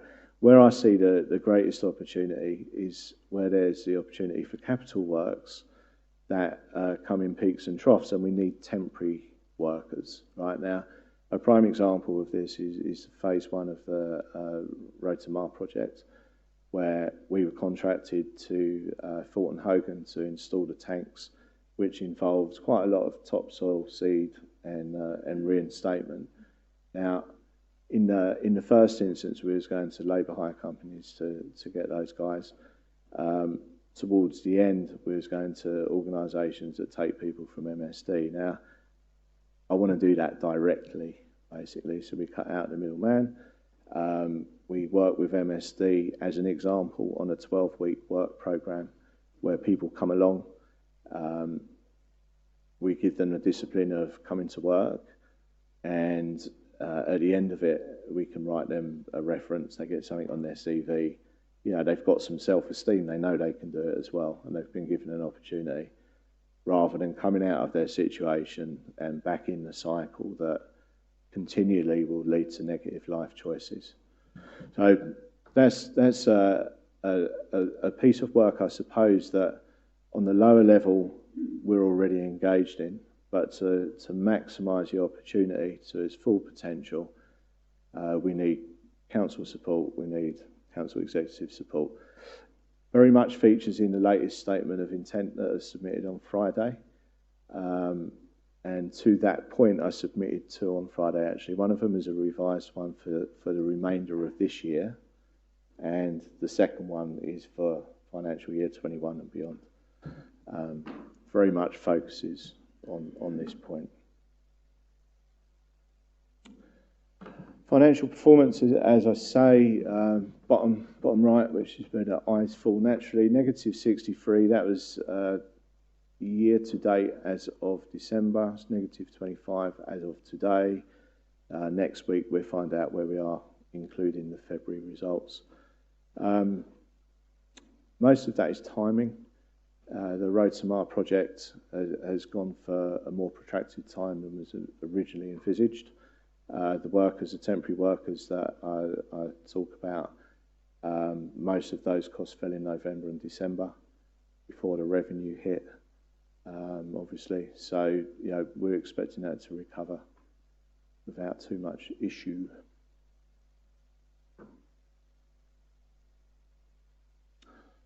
A little bit of detail on the finances. I won't read it out verbatim, but there's a couple of areas of concern. Nursery revenue is down by 117k. Now that was budgeted on the previous year's revenue, so it wasn't a stretch. It was, you know, it should have been achievable. Various initiatives have been undertaken in that space. So we've done a price check against other retailers. Not too much movement there. And we've introduced a point of sale system and a more diligent discount methodology, I suppose. It all seemed a little bit loose, whereas now it's on or it's moving towards a barcode scanning, nowhere to go, is what it is, gives you the stock, the deal. The project revenue is up by 445k. That's mainly due to Rotorua, Rotorua, and the water renewal work. And the expenditure on budget is due to that additional work, basically. Revenue up, cost up. Tyre plant and equipment is an area of concern. At this point was above budget by 149. I think it's about 175 now, and it's going up each month. That is because solely the machines are old and the vehicles are old. And there's some relatively straightforward solutions to some of that. Vehicles will move away from purchasing and move towards leasing, but some of those machines will need some renewal, in particular mowers and associated stuff. It's what happens when stuff gets old, I suppose. It's just the way the business was capitalised at the beginning, I guess. So so the comparison Q2 for FY19 to the year prior showed a deficit of minus 634, so a much improved position. Performance measures. So performance measures obviously is something that I inherited. When the auditors came along at the end of the financial year, it became apparent that some of those metrics were very difficult to get a sense of the true position, if you like, which kind of drove the initial point of rewriting the statement of intent. And once we've rewritten the statement of intent, it became apparent that we needed better measures anyway. So the new SOI has been submitted with some changes. Financial ones stay pretty much the same. The operational scoring, which was like an amazing formula, has been simplified. Whatever comes back from the council is the measure, right? And why would it be anything else? Ultimately, it's a straight measure on the operation that is contracted to us. There's no reason for it to be more complicated than that. And then there's the social element. Now, the social element has been a topic of debate as to how we measure that. There's a number of research papers that I've been going through with my team to try and understand the best way to quantify that. I'm expecting it to be a topic of debate once the council work through the statement of intent, and it's a discussion that we should have, and I'd encourage, because once it's set, we want to be living by that and demonstrating to the ratepayer that we're doing some good stuff. So we need to be comfortable with it. That's pretty much that slide, I think. So these are the old measures. The financial ones stayed the same. Orange due to the negative variance. The two underneath both green. We could discuss the merit of those. The important thing is that these ones aren't measured, right? And I want to be clear about that, because they're kind of unmeasurable, and even if they were measurable, there's no value to them. And out of all of this, my main intent is to be able to demonstrate that there is value to Infracore and the work that it's producing and the social outcomes. So that's it. Any questions? Thank you. Councillor Donaldson. Thank you, Madam Chair. Through you, thank you, Matt, for a very comprehensive report. And your point around the tyre plant and equipment is well made. I think we saw that on our visit under induction. And I note your nursery seedling shed collapsed. Yes. And I wonder if that in any way is linked to the nursery revenue shortfall against budget, or is that a factor in your old statement of intent about how you operate? Are you a commercial entity in that space? Do you operate like our airport does? Yeah. And do you market the nursery? Because a lot of people tell me I had no idea they could go there and buy plants. So are you constrained in any way by your statement intent? Because, it's a political decision as to where we have an arm or a CCO of council that's competing with the private sector. Yeah, absolutely. The answer is no. It isn't defeated by this statement of intent. The revenue being down isn't a result of the shade house falling down, which is under repair if not finished now. That, just as an aside, it is part of for the seedlings that we grow. That's like stage 3 in preparation for going out into the real world. I'm no horticulturalist, so excuse my terminology. The truth of the matter is, I think that there's wider benefits to the nursery than the P&L shows. Right now, the P&L is showing goods in, goods out, goods sold, and stock on inventory. Right? What actually happens in there is that the plants, or many of the plants, the annuals, etc., are actually grown there. Right now, the value of growing those plants ourselves isn't reflected on the P&L. Right? So, that's a topic of debate at the moment. As far as competing with retail, other organisations, I don't believe that the volume that we deal with is true competition. As far as being able to promote the nursery, we're never going to be spending a lot of money promoting it. It will only be low-level local paper promotions, and I don't see any harm in doing that. That isn't really negatively going to impact anyone else's business.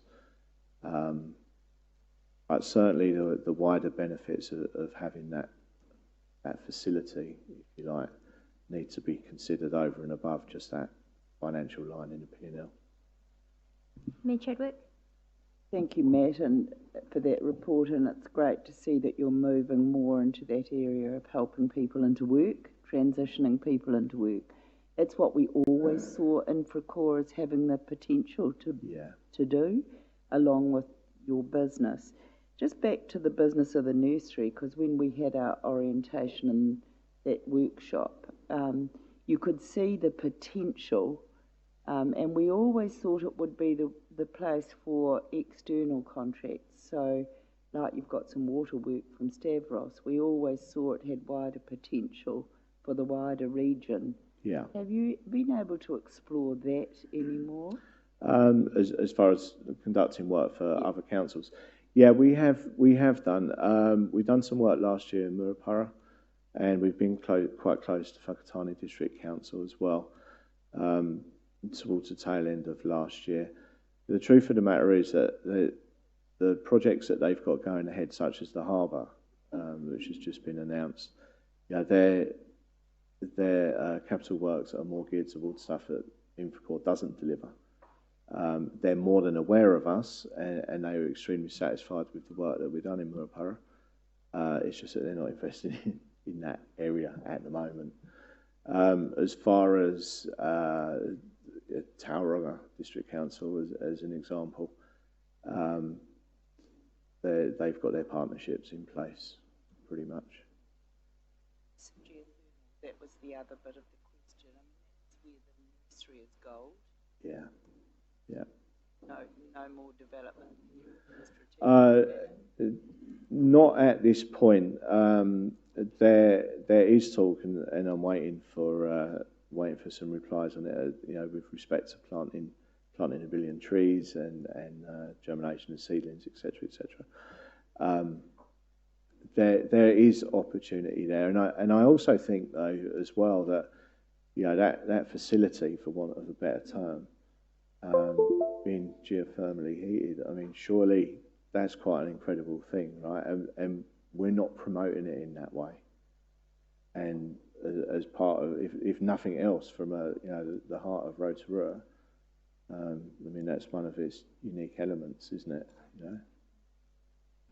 We have a number of questions. Councillor Maxwell. Thank you, Madam Chair. Thank you, Matt, for your thorough report. Can you look at page 20, the fourth bullet point down there? I just want to comment that on our councillor's bus tour and visit last year, which was very good, by the way, meeting all the staff there, I did ask a question. I asked of you to confirm for me about helping and employing people from MSD, Rotorua, and you, on your bullet point there, you've touched on where you're helping people, MSD, Rotorua Youth Centres and JADS, and the Corrections Department, that you're a man of your word. Kia ora. The question I have, are you able to just give a couple of examples of the people you've helped in that? I mean, it's a social good, of course, but a couple of examples, if you're allowed to. Yes, I will need to be a little bit careful because obviously some sensitive information in there. But as far as the labour hire for the Road to Mile project, we worked with two different organisations that take people from MSD, and they give them some pre-training, right? So they may give them wheels, tracks and rollers so that they can use a digger, as an example, right? So they come to us under that methodology. They came to us with some skills that were useful to the job, the temporary job that we had to do, stayed with us for a period of time until those works were completed. Now, there was a number of people from there that ended up working for us full-time, permanently. And I guess that's the sort of the wider opportunity, is that you know, you get to see who the good people are, and if there's vacancies for them, why wouldn't you put them in your business? You know? It's real. It has happened. I just see opportunity for it to be on a much larger scale, you know. Yes, and that's a wonderful story there. We have 6 councillors wanting to ask questions, so we'll move through quickly. Councillor McPherson. Thank you, Chair. As you spoke, I was able to eliminate quite a number of my questions. So I'd like to start by congratulating you and your senior team and the board for the work that they're doing to reform this organisation. It's quite clear there's a lot of change underway, and I admire, as one of my colleagues has, the comprehensive nature of your report, as well as the candour and the precision that you use in your analysis. The remaining questions, the first, and it's a yes or no, the new performance review process that you've installed, have you planned its systematic evaluation? As far as review, so it's been presented last Friday to council with a recommendation that we review those performance measures together. Forgive me. I'm thinking in terms of this performance review process is a year-long process. It's a cycle. Yes, yes. And you use it year after year. How is that going to be subjected to systematic review itself as a system? That would be part of the annual review of the statement of intent. Splendid. Yeah. Second, you've foreshadowed significant changes to the SOI, the statement of intent, and also to the performance measures that will be used in future. Yes. And I'll be looking forward to reading that to ensure that these forms of accountability and the statement of intent have got a high degree of coherence. Yes. That's the absolute intent. For the previous measures, they didn't seem to tie up to the statement of intent. Precisely. I think you've demonstrated that. Thank you very much. Thank you. Thank you. Mr. Wadu. Tēnā koe te tiamana. Hoi anō. Kia ora, Matt. Thank you for your report. I've got a mixture of comments and questions. I'll try and be as concise as possible. Hoi anō. Really pleasing comments in terms of leadership at Infracore, the change of managers, in particular the new capability and compliance manager. Yeah. I like that. You know, we have a saying, "Hea te mea nui tēnei au, he tangata, he tangata, he tangata." So I think moving into that kaupapa, which means what's the most important thing? There's people, there's people, there's people. And I think you hit it on the head when you were talking through your report. So I just want to commend you on that. Good to see as well the bargaining for the collective agreements. You know, it's been ratified and they were completed with respect and dignity here. Mea nui tērā. and just want to commend you on that as well. It's also pleasing to see the CCO performance measures are going to be captured in future. Just wondering, what confidence is there that the future ones, or those new measures, will work? High level of confidence, and for the simple reason that the previous measures were, I'll be frank, were certainly too complex for me to understand, to the point where I couldn't calculate them with comfort that the auditors would stand by the result, right? So I had to declare a number of them null and void. As far as the financial measures will be self-explanatory. There's against budget, there's against EBIT, there's revenue and margin growth in there as well. As far as the operational delivery, it will simply go back to the measures that are underway for the contracts that we're delivering to.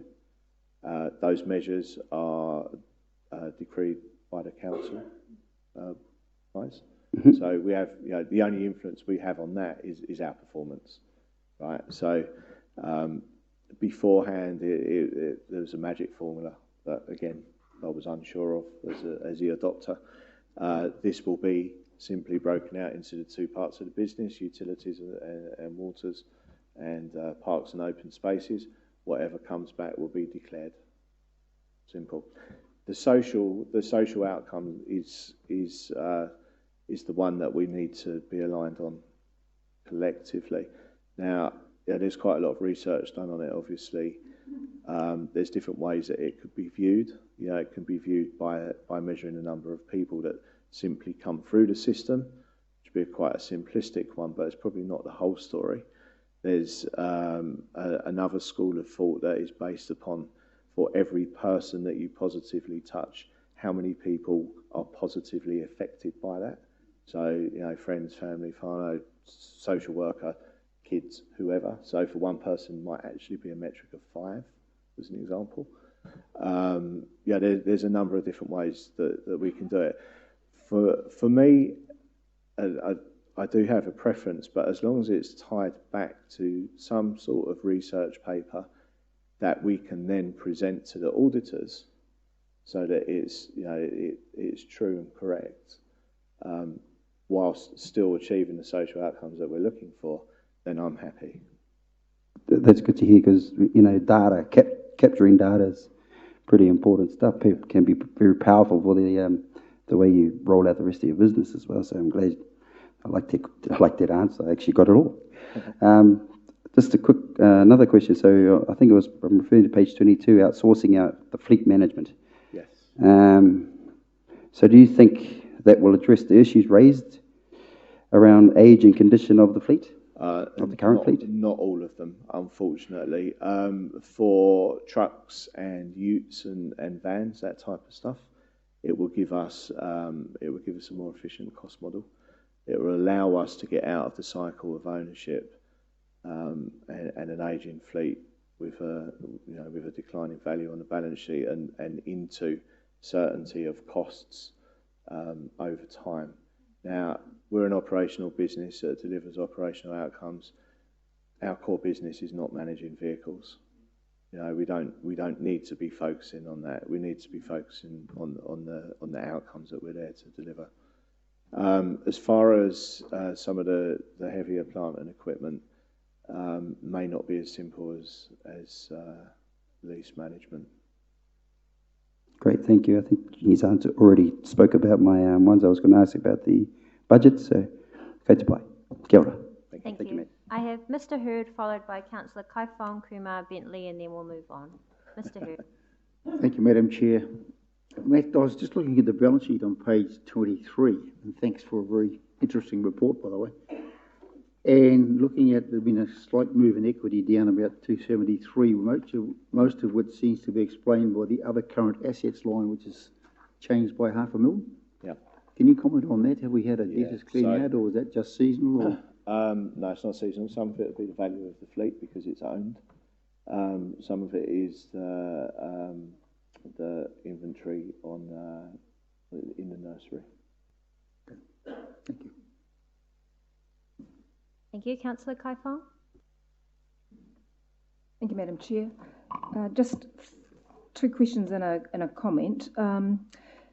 It's great to see that you're being able to tender and be successful in a competitive market to win work for Infracore, but as a council-owned organisation, when you're tendering for council work, I would hope that you would be a preferred supplier and that the issue of the social good, the fact that the money would stay in Rotorua and that there would be no additional profit margin in terms of payment for that contract would be taken into account. So I'm not sure if this is a question for you or for Stavros in terms of how council contracts would be awarded in that situation. I mean, from my perspective, so would I. I think where it comes down to is the power or the value of the social element of procurement, the social procurement, for want of a better term. As some of you would have heard me talking about this quite a lot, it's something that I've got quite an opinion on. You know, often corporates from which I've come will talk about the social good that we're doing because we're getting apprentices and, you know, we're giving the youth opportunity by means of apprenticeships, etc., etc. Which is true and is good, but the truth of it really is, in part at least, that you know what they're actually doing is just replenishing the attrition of their workforce, whether it's due to transient workforce or age of retirement or whatever, so on and so forth. What I'm talking about, to the truer sense of the CCO, is adding true social value over and above training, a dozen people a year. So there's obviously another view to that, but it's the social procurement element that will decree what way that goes, rather than a right because we're a CCO. Is there an answer from Stavros as to what the...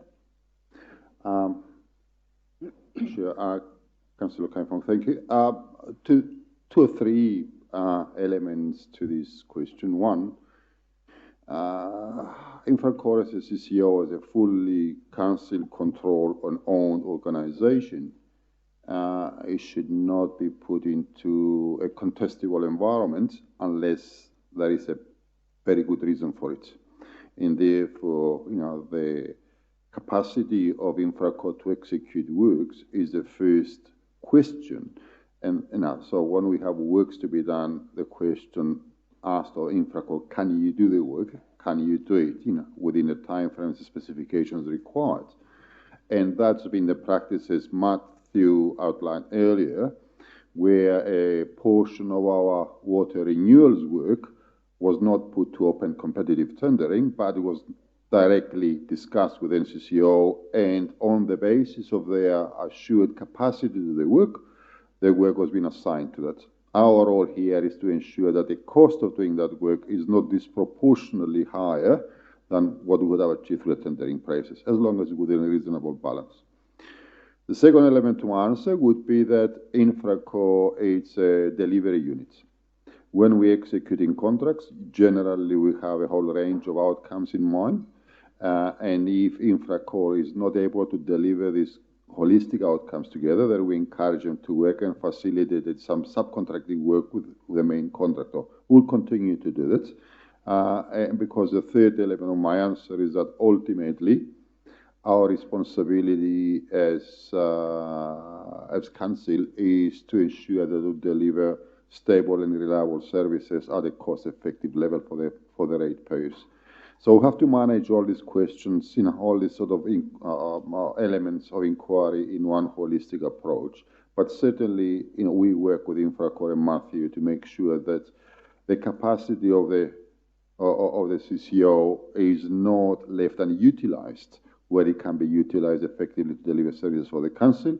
And obviously, as I said earlier, while there's always going to be a consideration about the cost, it's within a reasonable balance of what can be achieved for the council in totality, including social outcomes. Thank you. One last comment is thank you for the work that you've done, and obviously the board's done a lot of hard work, and perhaps this is a comment just for council in terms of us looking in depth at a skills matrix for the board and the chair, and for there to be an open and transparent process around those board appointments. Thank you. Councillor Kumar. Thank you, Madam Chair. Thank you, Matt, for your very comprehensive report. I think a lot of the sentiments and comments have been echoed through from my fellow councillors as well as the Mayor. But there's a couple of things that I want to ask and probably comment on. Matt, as a CCO, does Infracore have any program? I know you have spoken about how you work with the MSD to get people on the workforce, but that's at the ground level. So my question is, as a CCO, does Infracore have any program to integrate and promote and work measures? Does Infracore as an organization do drug testing? Yes, absolutely. On a monthly basis, it's random, selected by NZDDA, industry standards. The reason I asked that question is just for the peace and mind of the community, that the people that we have deployed out there in the community, especially in the workforce, are stable and come and they're tested, and that they can be trusted to be. Absolutely. I mean, I know that Infracore has always been trusted, but it is just that comfort level. Yeah, absolutely, and it's a fair comment. If I haven't got it in this report, but as part of the health and safety monthly reporting to the Board of Council, is a table in there that shows the number of random tests. If there were to be any just cause as well, would be in there. Success rate, failure rate, and pre-employment as well. In actual fact, pleasingly, what we see over the time that I've been here is that failure rate has dropped to the point where over the last 2 months it's been 0 and 0, whereas previously, there's been 1s, 2s, or 3s. A very hard line is taken on failures. That said, each individual case is looked at on its own merit, and it's a risk-based approach that I take, right? So depending on the circumstances around the individual, if there's a high level of comfort that the risk of reoffending, if you like, is high, then probably will end up in a termination. If we can Thank you, Matt. it. Probably don't need to go in the specifics of it. I just wanted to know. No, yeah, super. But just wanted to be know. Be very comfortable. Yeah, just wanted to know the answer to my first question. The first question is no, not specifically. Although the representation naturally is there, the way the workforce is and the progression through the ranks has naturally dealt to that to a natural degree, I suppose. But it's certainly something that we should look at. Thank you for allowing me that. Yeah, I just wondered because I think the council has a 2-year program where we are now working with young Maori to promote them at management level and to integrate them into this. So I wonder if our CCOs could deploy that system as well. I'm not suggesting that, and I'm not an expert in that area, but I probably would like to see that being fostered. That's fair comment and taken on board. Councillor Bentley, last question. Thank you, Madam Chair. Thank you, Matt, for your very informative report, and I do so approve of your management style. My question is relating to the nursery, and do you have any provision or ability to expand the actual area size of your nursery in the Gardens area or the Sanatorium Reserve area to, the word is not exploit, but it's something similar, that the ability of the geothermal systems that we've got there? Yeah, I would say from a simplistic perspective, yes, in respect of there is land that's underutilised. As far as the cost of extending the geothermal system, if you like, heating system, I've got no idea of cost or anything like that. But as far as land availability within the existing footprint, yes, would be the answer. Thank you. Well, thank you very much, Matt, for your quarterly update. Thank and you, pleasure Madam to have Chair. you back at the table. Thank you. So we'll now turn to page 27, where we have the Rotorua Airport Limited update, and I'd like to invite the Chief Executive, Mark Gibb, down to the seat to overview his report and presentation. Welcome, Mark. Kia ora, everyone. What I'd like to do is to kick through this reasonably quickly and obviously just open up the opportunity for any questions. So starting off in terms of an overview of KPIs, the general message here is one of positivity and one in which we are tending to sit above the run rate. So if I quickly step down through the KPIs, from a net earnings perspective, we're running about 16,000 ahead of budget. If I look at it and extrapolate a position out to the end of February, again, we're still tracking ahead of the run rate, which bodes well for a positive year-end position in which we will meet budget. Passenger movements at the end of December are looking again strong. Carrying that through to a review at the end of February, again, the numbers are holding very well. So a number of you would have seen in recent times Air New Zealand activating a number of in-market domestic campaigns, grab a seat, etc. All of those are flowing well in terms of preserving numbers. So that's again a positive story. Aircraft movements again are looking good. We've had a very good phase over January, February with a number of training organisations attending the airport, and we've got a couple of large events targeted through May, again, which will see a surge in general aviation activity. So again, that's positive.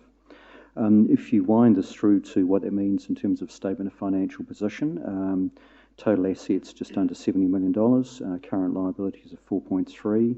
The current liabilities comprise creditors together with a working capital facility or a BNZ overdraft facility that we have, together with term loan from Council of $14.4 million. Delivering a net equity position of just over $50 million.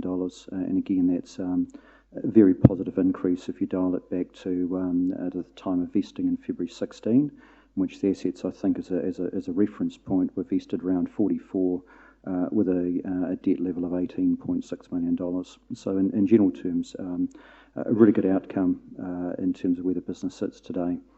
In terms of non-financial, no safety incidents, and again, that's incredibly important from an airport point of view. And in terms of LTIs or team injury incidents or events, again, we're tracking at 0. If I look at commercial activity, so we've got a lot on at the present time. For those that attended the council induction or the AGM in the EOC or Airport Emergency Operations Centre, that building is complete. We've just been through resolution of the defects period over the last month, and effectively that project is now closed out. Terminal development, redevelopment, we're deep into the process now. We're targeting a project completion date of the 2nd of April. For those that have been out at the airport in the last couple of days, we've dropped a large hoarding that runs through the middle of the building. We dropped that down on Tuesday night, so people can start to get a sense of spatially how it looks. The design, and over the coming weeks, we're working with Terrace Kitchen to set up what's going to be a fantastic and very exciting offering for the airport. So they'll be set up and commence fit out of that, again targeting to open in or around the 2nd of April. Airport master plan, again, that's one of the key pins or anchors under the letter of expectation and SOI. That's been advanced to a point in which we're looking to pull together a development funding strategy. Now, this is a very pivotal point in the evolution of the airport and the growth of the airport, in which we're looking to move from a BAU process to one in which we look to activate a development strategy, which will create a whole series of economic impacts, positive economic impacts across the airport, in which we're looking to partner with existing tenants, bring in new businesses, and fundamentally give life to the master plan. Now that will happen through a development funding strategy. We're working with a company, Airbus, to close that out. That's a 30-year enterprise model in which we're looking to bring on board positive debt. And by reference point, I'd refer to positive debt in one in which our rate of return is over the cost of finance and depreciation, which will enable us to start stepping into this program. Why we're doing this? Ultimately, the intention is to create a position in which the airport is self-funding and sustaining, and over time moves away from reliance on the ratepayer to contribute any money whatsoever. So we are looking over the ensuing 6 to 8 weeks to sign the strategy off, which will occur next Thursday within the board. We're looking at that point in time to activate a conversation with council and councillors around endorsing the process going forward. And by the back end of this year, the objective is to be into construction of the first facility on airport that would be a hangar for a new business that's looking to set up. And from there, it would become a very structured approach towards working through a number of commercial opportunities that we now have lined up to activate. Sort of segueing off that is the service funding agreement. So at the back end of last year, we've mutually identified with the council exec an opportunity to look at how the council delivers the service funding to the airport. And the opportunity really here is around ensuring that the ratepayer money that's going into the airport is minimised. From a business point of view, we're optimising our depreciation, our capital program, and a number of the levers that we can pull to ensure that we're running the business year on year in the most effective manner. So we're working with Thomas in and around this, around working through a series of principles that we hope will get to a point of having a new agreement in place. Again, which is simply designed to optimise performance of the business and to minimise ratepayer contribution. Airport car park and forecourt. Again, we're working through that. It's a dynamic area for those that we heard about a year ago. We did have some very significant pinch points in which we're running at capacity. We're just looking we've looked to decant a number of the rental cars out of there, which has happened in recent months, and we're just working through a series of improvements in and around that area, and that will really come forward over the next 4 to 6 weeks as we complete the terminal. Bilingual signage, so we're in a process as we step through the terminal. It's given a great opportunity to introduce bilingual signage right through the building, so we're seizing all opportunities we can to do that. And as part of that, and I touch on this a bit deeper into the presentation, is we move from calling the terminal to calling the terminal Rotorua Terminal, which is a reference point back towards the genesis of and the importance of Rotorua with respect to the airport. We've worked extensively with the council and Mana Whenua in and around this issue, so we're really excited to be able to deliver that at the same time that we open the terminal. The business hub, again, the reference point for that is Air New Zealand elected not to put a Coro Lounge in. We're looking to set up a separate facility in the airport, which is just off the side of the arrivals hall, for business people, folks that need a quiet space to work, hide, what you will. So that will be opened up towards mid-April. Touched on the terminal renaming. Statement of intent was lodged Saturday. So that's with Thomas and the executive team for assessment. Just in terms of the master plan, so again, the two key areas here, the area up to the northern end of the terminal, which is block of green hangars, and I'll show you a three-dimensional image of that shortly. Would be the first area that we move into. And that's ostensibly designed for fixed wing or general aviation. We have 3 different building iterations designed in there. The basic 180 square metre hangar, a hangar with a small kitchenette, and we're also keen to explore a hangar with a small apartment over it, which is very akin to what you may see at Hampton Downs, or in a number of situations at Tauranga Airport, in which aviation enthusiasts and others have the opportunity to simply live with their aircraft, should they wish. Out to the left, and you'll see the roundabout there. And it's very positive to hear the support from council in and around the roundabout. with the conversation with NZTA earlier today. Again, that's pivotal for the future growth of the airport, for Eastgate, for the Whakawe blocks, etc. Aside from the point that it provides a wonderful reference point for people entering Rotorua through the east side. We're enthusiastic that happens. It will open up a significant tract of land for us to redevelop for existing businesses, right through from volcanics to river rats to a number of others. And it will also provide a wonderful opportunity to bring to the airport from out of the region other businesses that would like to work with us. So again, that's exciting. And again, the why. We develop this property portfolio. Ultimately, it puts the airport in a position in which it becomes self-sustaining. Just the look of the general aviation precinct. So again, where the small aircraft is in the middle of the image, just to the right of that is the Airport Emergency Operations Building. What we're proposing is a taxiway that runs up through the middle there with a series of hangars either side of it. And that would be a mix of general aviation, flight schools, and a number of aviation-orientated uses. The great thing with an airport is it becomes more than a simple property play. So whilst we want to get a rate of return on the property development, obviously it also drives aviation traffic, which drives increases in landing fees. It drives increases in turnover for the airport concessions. It supports the viability of the service station. It increases throughput for aviation, gas sales, ultimately all income for the airport. So it ticks a number of boxes for us.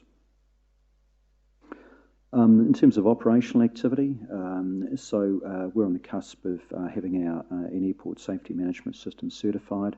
And in very simple terms, that's a health and safety system that's a three-dimensional system that covers all the airspace we manage. So we just don't run the airport, we run the airspace, which ostensibly sits around the caldera of the lake. So we've been through pre-certification with CAA, 0 findings issued, and we're looking to go forward for full certification into the 2nd of April. We've just been through Part 139 certification, which enables us as a company to run an airport. So they have an interest in the people that sit in behind it, the financial solvency of the business, a commitment to safety, and a number of other areas that they will assess, rescue, fire, a very comprehensive assessment that we go through 5 yearly. The airport rescue fire appliance, obviously the procurement of that was completed October last year. A number of you would have seen that in action now. That's performing very well. Last Friday, we settled on the runway safety area land acquisition. So that's the southern end of the runway that provides a runoff area should we get an overshoot from an aircraft. That was a purchase around about 4 hectares that we settled on, and we're just in the throes of taking that area over. Ministry of Transport Civil Aviation Bill. This piece of legislation has been floating around for several years. We're extremely concerned with the impacts that could flow to the airport as a business. What it potentially could do is diminish our ability to set charges with our key operators, which, from a return on capital perspective is very important to us. There are a number of positives go with the bill, but there is also a number of concerns that potentially could impact us commercially. So we've advocated directly with Phil Twyford at the back end of this last year with Shane Jones, and we're just in the process of working with government in and around the bill. Visual aids on airport. Airways is looking to effectively walk away from ownership of a number of aids on airports. They own a lot of the lighting within the runway and a lot of the navigation aids that sit outside the airport. We're not overly keen on that position as it sits today. There's a clear difference of interpretation between Airways believing they're selling assets versus our view that we're inheriting liabilities. But once we get through that, that philosophical difference, there will be a negotiation and a process that we work through with them over coming months. And the last issue is the heliport. We're looking to reconfigure and redesign the heliport, ostensibly from a safety and growth perspective, and which it basically moves further out to the runway, which provides headroom for another operator that's looking to come on board at the airport. and we'll also address growth aspirations for volcanic and just generally deliver a better safety outcome for that area that we operate. Just moving to the back end, so the key actions going forward, we're looking to wind out of the terminal redevelopment in the next 4 weeks. The project will culminate, so we're pretty much on target for a soft opening of the 2nd of April. And we're very keen to work with the Office of the Mayor in and around standing up a formal opening for the airport. It's likely to occur in May, June. Completion of the business hub, the introduction of Terrace Airside, that is the brand, to a new venue on airport that'll carry, I think it's got about 98 covers or seats. So again, that's shaping up wonderfully well. And Jo Remains is just in the process of commencing her fit out. We have the official terminal opening, as I'd mentioned, working with Thomas and the team in and around the service funding agreement, looking again to work with Council in and around the development funding strategy to give rise to the capital to really deliver the master plan. We're looking to go to market for terminal advertising opportunities. We're looking to basically package that up and go external on that. And again, there's a great opportunity to arbitrage income out of it.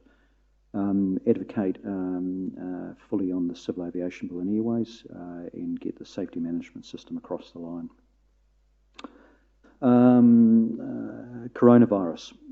So the only reason I have this up there is simply to give you confidence that we're on the ball. Okay, so as it sits at the moment, you know, the government's in a phase of containment, obviously.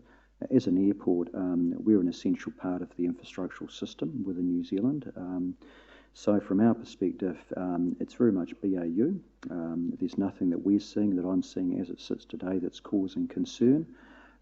We are, though, as any prudent business is just looking at around what we do to ensure that we have customer safety. So the basics of soap, sanitisers, how we sanitise through the airport is a real focus point for us. We've also looked ahead in and around our roster and operational structure to ensure that we have depth and flexibility in that. And through the statement of intent, we've just put a comment in there that sits with the council at the moment, just ensuring that we had any financial impact, that we can basically front foot that. So the key message here is that we're sitting in a phase in which we have no concern. We have a plan, we have a process, as most airports do, in and around managing through any of these type of events, and we'll look to activate that should and if the need arise. That's it. So very happy to take any questions, comments, thoughts, concerns. Thank you very much. We'll start off with Councillor Bentley. Thank you, Madam Chair. Thank you for your report. With regard to the PGF fund going to Taupo and their airport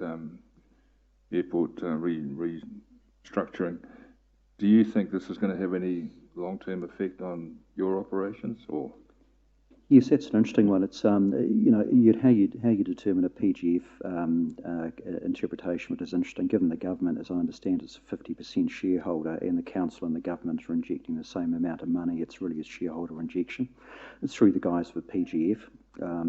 So I think it's just important that people understand that, and there has been significant underinvestment in Taupo Airport over the years. At the end of the day, you can have a wonderful terminal. It doesn't mean the plane's going to turn up, and it still comes down to the depth of the proposition. From an airline and sector development point of view, we've continue to work very hard with Air New Zealand, with Michelle and her team in Red, to ensure that we're optimising growth and broader development across our tourism system. We're getting very good growth through the networks at the moment. If I look back over the last 4 years, we're around 24% up, and that's consistent growth. So we'll keep an eye on Taupo. We support what they're doing, but I'm not overly concerned that they're going to take business away from Rotorua. I see it's a very different market. Thank you. Councillor Maxwell. Thank you. Thank you, Madam Chair. Confirm for me again, the date that you said for the opening is? Yes, Councillor. So we're looking to complete the physical work on the 2nd of April, and we're looking to hold a formal opening of the terminal into May or June. subject to be confirmed. Okay. And next question is, will it be morning or afternoon?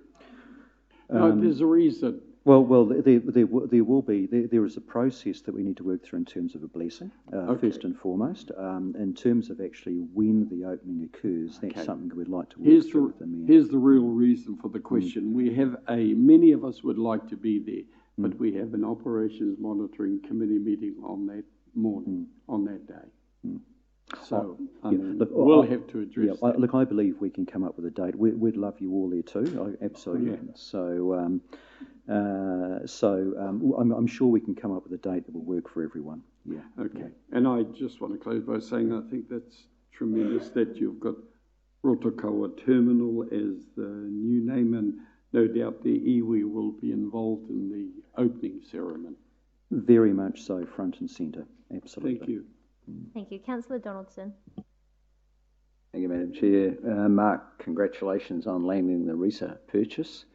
Was that part of the NZTA disbursement of the old Rotorua Eastern Arterial, is my question. And does that protect airport operations with existing planes into the future? Councillor, yes, it does. So I think there were five. Look, I stand to be correct. Either 5 or 6, 5 allotments actually that were purchased as part of it. It was part of the Eastern Sector divestment. As an acquiring authority, we had the ability to do it, and obviously the RESA issue for airports globally is very important. And just so people understand that, best practices, if an aircraft overshoots a runway, the RESA definition is effectively 240 linear metres off the end of the runway. If you look at the position of our southern runway, I think it's around 245 metres to Lee Road.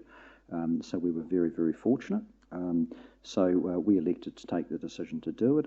At a secondary level, it means we can also manage noise and other impacts from an airport in and around adjoining property. And ultimately, it provides a very strong reference point for the airport to continue to grow and operate. Mayor Chadwick.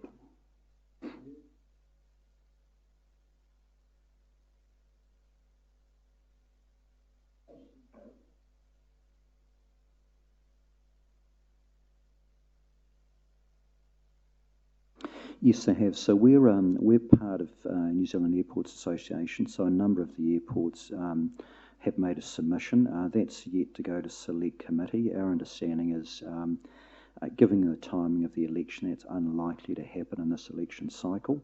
The genesis of the bill actually was a national bill, as I understood it. So it has been knocking around for a number of years.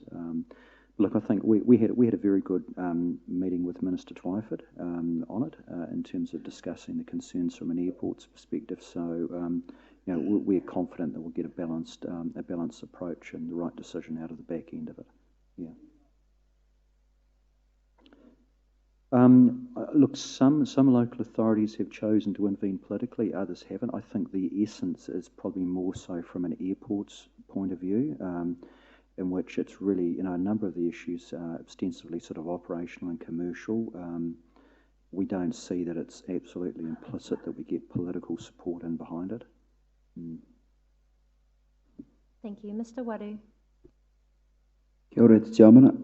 Kia ora, Mark. Thank you for your report. You briefly touched on it, the coronavirus. Just wondering from a financial point of view, have you quantified the expected impacts of coronavirus into your numbers? So our statement of intent has a very specific clause around any event that may impact the airport materially from a global and economic perspective. So our reference point is really that.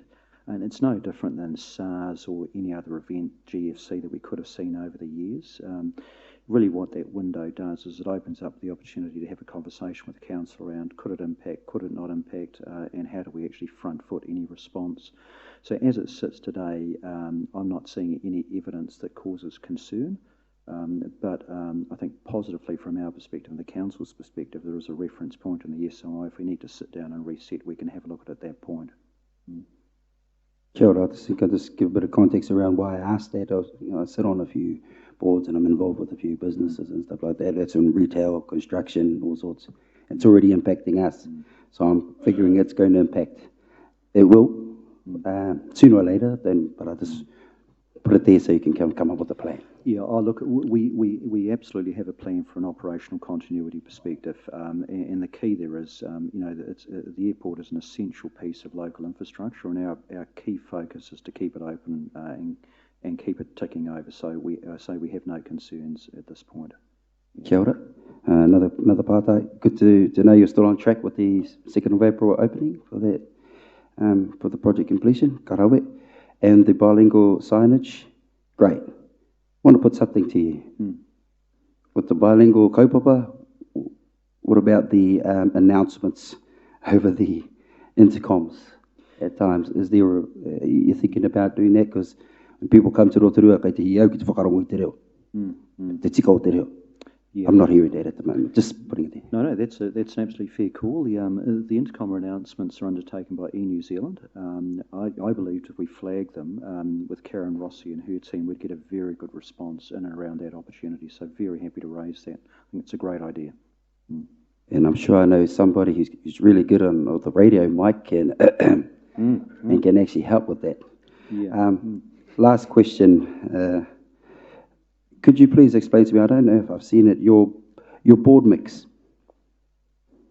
So it's not for me to give you advice in respect to the future composition of the board. That's a government issue. Yes, sorry. Me, Chadwick?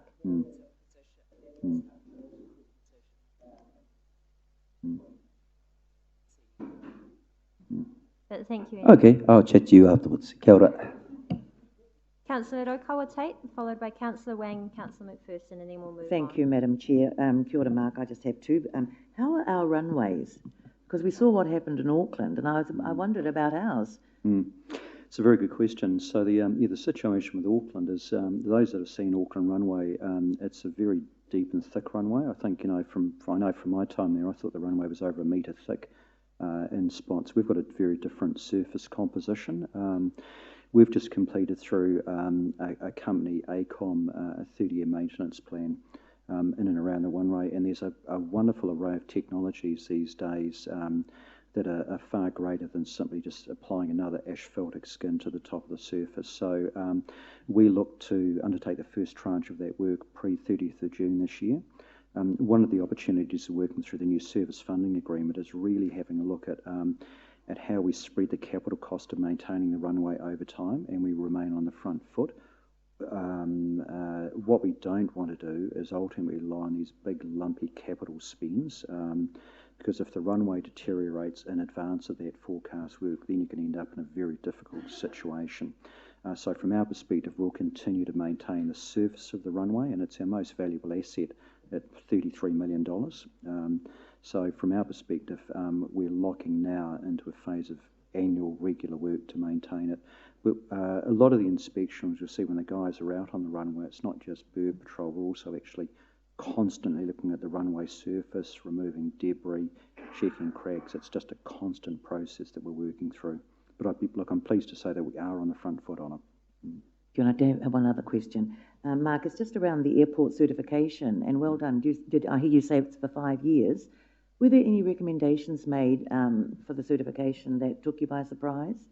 Nothing at all. So, the target from our perspective is around 0 findings, and both through the Part 1 through 9 and the prelim on SMS, there's been no findings at all. One thing that we have looked to have done as a company is introduced a concept called Just Culture, and Just Culture is really in around providing staff and anyone operating with the airport a very high threshold and comfort level that if they see something, they do something, that they should speak about it without fear of personal consequence. That's incredibly important in an aviation environment because things always don't go well, and you need to have an environment in which people can report it and talk about it through a Just Culture. So that's really pivotal for us in working with our team and others on airport to ensure that they can report. So that's the only thing, from a CE's perspective that I would look at and say that that's a real opportunity for us to become better at it. But we're on the bus, we're going down the highway with it at the moment. But in general terms, we're in very good shape, and it's it's not just me, it's a compliment to the team and to all parties that are actually operating within the airport. Councillor Wang. Thank you, Madam Chair, and thank you, Mark, for your presentation. My first question would be around your plans for the new hangars, which I'm sure would be welcome from Massey University and the Waikato aviation schools. Have you consulted our local aero club as well as those aviation schools around the possibility of these hangars?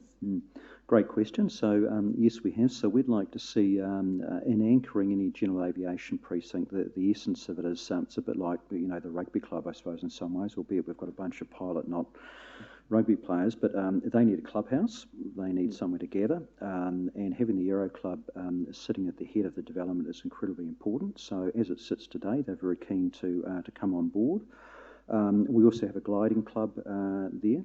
That's not, I would say that's it's not in a state of recess, but it's not as busy as it could be. And again, we're very keen to pick up and look at a new facility for them, and combining that with the Aero Club. In terms of L3 or Massey, we've had tremendous activity out of L3 over the last 6 weeks in terms of operating out of Rotorua. They're providing nearly 100,000 flights out of Hamilton at the present time, the training school, and we are a logical overflow point for them, so we're very keen to look at exploring that relationship and bringing them to Rotorua if we can. And I just have one or two more questions. Has Rotorua Airport been affected by the recent announcement from Air New Zealand that they're cutting 2% of domestic flights to the end of June? No, we haven't. And lastly, what environmental or sustainability initiatives is Rotorua Airport engaged in? So again, a great question. So sustainability is a really interesting question from an airport's perspective. So there's certain things we can control, there's certain things we can't control, obviously. So we can't control the methodology of powering an aircraft, etc. But there's a number of things we can do in terms of waste disposal. So for those that have been out recently, we're just introducing a new set of bins through the terminal effectively. So we're introducing a full recycling program through the terminal. A number of the drainage systems that run through the airport, we're going to move into a phase of repairing and planting those in essence, just to provide a more effective water filtration system for water going through the airport out into the lake. We're looking at pest management controls. There's a number of levers that we're looking to pull across the airport to ensure that we can be as sustainable as we can. We're in conversations with a company around landing 2 EV chargers, so they will go in front of the terminal, and we're looking to get those in place in the next couple of months. Thank you. Thank you, Councillor McPherson. Yeah. Thanks a million, Mark. Very comprehensive report, and I really admire your precision, the way that you think and express yourself, the clear expertise that you've got, and the foresight. You're looking ahead all the time. I enjoy that.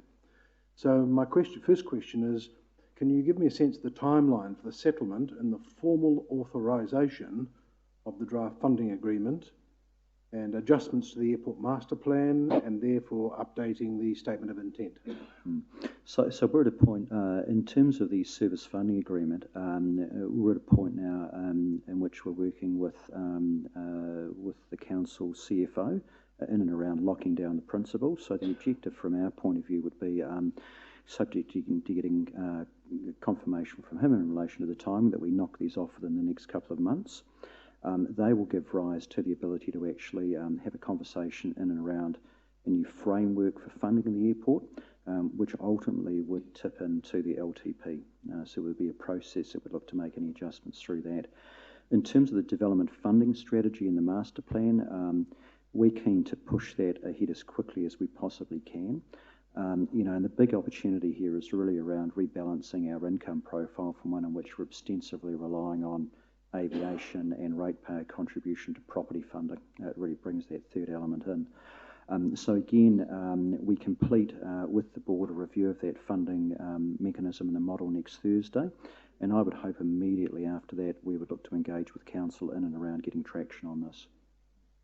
So to be quite specific on it, the conversation would commence late March into April. Good, thanks.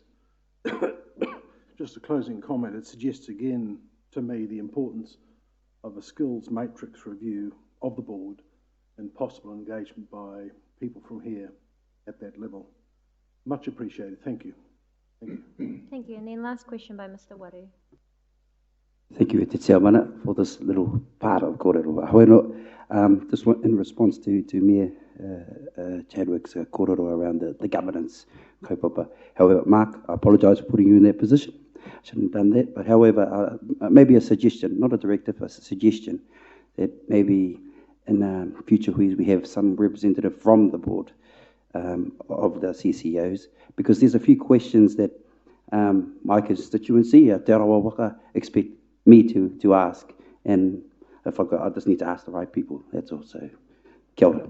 Yes, no, fair point, and I might just look over to Councillor Kai Fong, who leads the Economic Development Strategy, to provide some comment on that. Good question.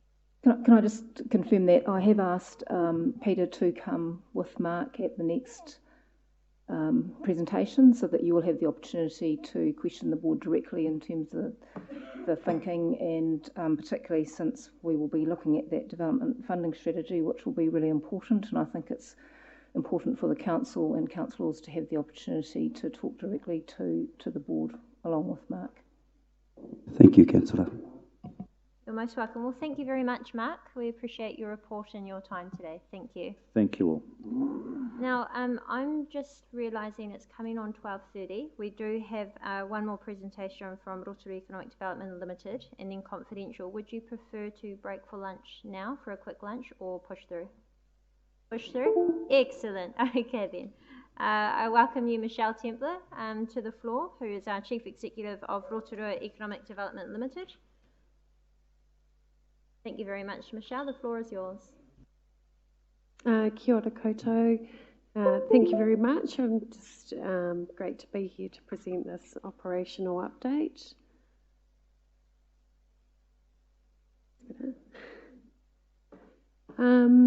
I've provided a fairly comprehensive report, so I'm happy to take any questions at the end of this quick presentation update on the actual report.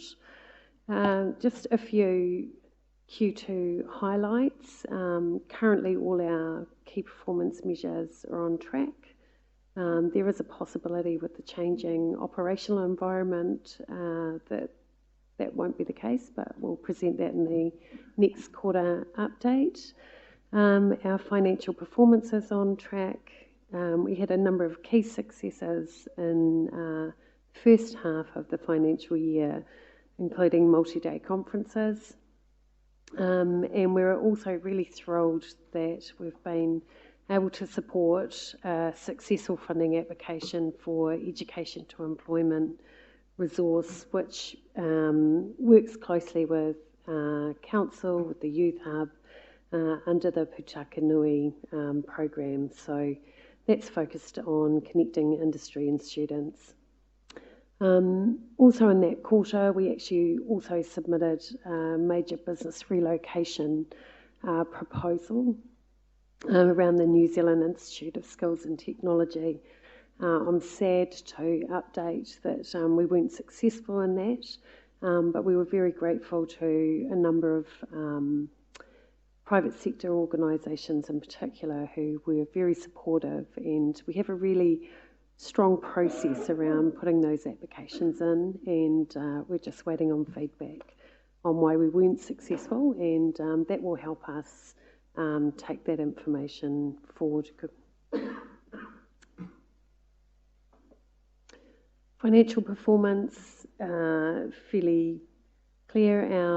Our retail and commission sales have been ahead of planned budgeted expense, so that's enabled us to rectify an operational deficit from Q1.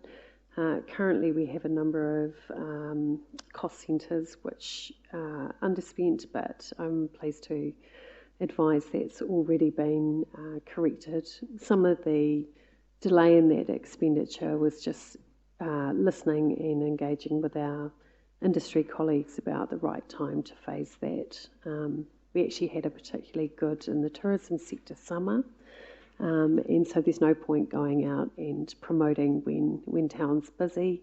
So all of our expenditure is very much had been focused on the shoulder and winter season. We have a comprehensive range of current projects underway, and I think they really highlight the breadth of things that we're doing. A few things that aren't included in the report is just the number of investment inquiries that we're currently working on. It probably sounds counterintuitive when we're at perhaps a bit of a down phase in the cycle. However, the cost of capital is currently suitable for companies looking at long-term investments, and so it's been fantastic to see the level of interest in Rotorua. A couple of key drivers for that. One is the central government investment with Rotorua Lakes Council around the forest development and lakefront, along with the museum. It definitely is seeing people have confidence that the landscape is changing. The other thing has been ongoing population growth, and one of the things we've been monitoring recently has been traffic flows. And so anecdotally, what we're hearing is just the number of people who are commuting into Rotorua because this is where the jobs have been generated. I guess the downside of that is we would really love to see those people actually domiciled in Rotorua, and I know there's a lot of work around housing development, which should rapidly address that. Other key things has been our partnership with Scion, and one of the key projects is really around showcasing what opportunities there are around science-related study. And one of the things we've been looking at is how do we inspire rangatahi and our people who are looking for new learning opportunities understand just the range and breadth and depth of science-related skill sets they can do. So that's been it's actually not just with Scion, it's actually everyone on the Te Papatipu campus, so that's been a great success. Other key projects have been working with the Rotorua Sustainable Business Charter and our colleagues at the Chamber of Commerce. Thank you, Bryce. Just collaborating with a Chamber of Commerce initiative to really drive forward a comprehensive sort of support system for businesses looking at their own sustainability. So not just highlighting some of the challenges, but what are the solutions they need, as well as also providing one-on-one support. Lastly, another project has been around food provenance, and at the moment, a key part around that has been an initiative to showcase local food during Matariki. So we're looking at Matariki Indigenous Food Festival. Future priorities. We have a comprehensive joint venture with Air New Zealand. Mark mentioned that one of the key things we do is try and look at where we can collaborate, not only with industry, but with the airport. And what a key thing from that collaboration is Air New Zealand has a comprehensive database, so it really helps us reach out to around 900,000 people who look at Air New Zealand mail shots. There'll be direct offers, as well as a number of exciting profiles of local industry. So we're working in partnership with local industry, and one of the key things for us is it also has quite a strong youth activation aspect, and that's been an area where we've seen quite reduced numbers coming in. Obviously right now it's Crankworks. I know you've received a lot of presentations previously on Crankworks. Our role with Crankworks is really to ensure that we not only leverage such a key event, but we look at how Crankworks helps us position Rotorua as a destination. We've seen significant interest in other regions claiming their right to be the home of mountain biking. But we've also done quite a big analysis of how much other regions are spending on attracting key events. And that's led us to say, rather than compete for other events, it's really about investing in the events that are already here. So not just Crankworks, things like the Aranui Festival and the Rotorua Indigenous Film Festival. Lastly, Tech Week. Again, this is very much focused on actually showcasing opportunities in Rotorua. So we're just preparing for that. I guess my last piece is really around COVID-19.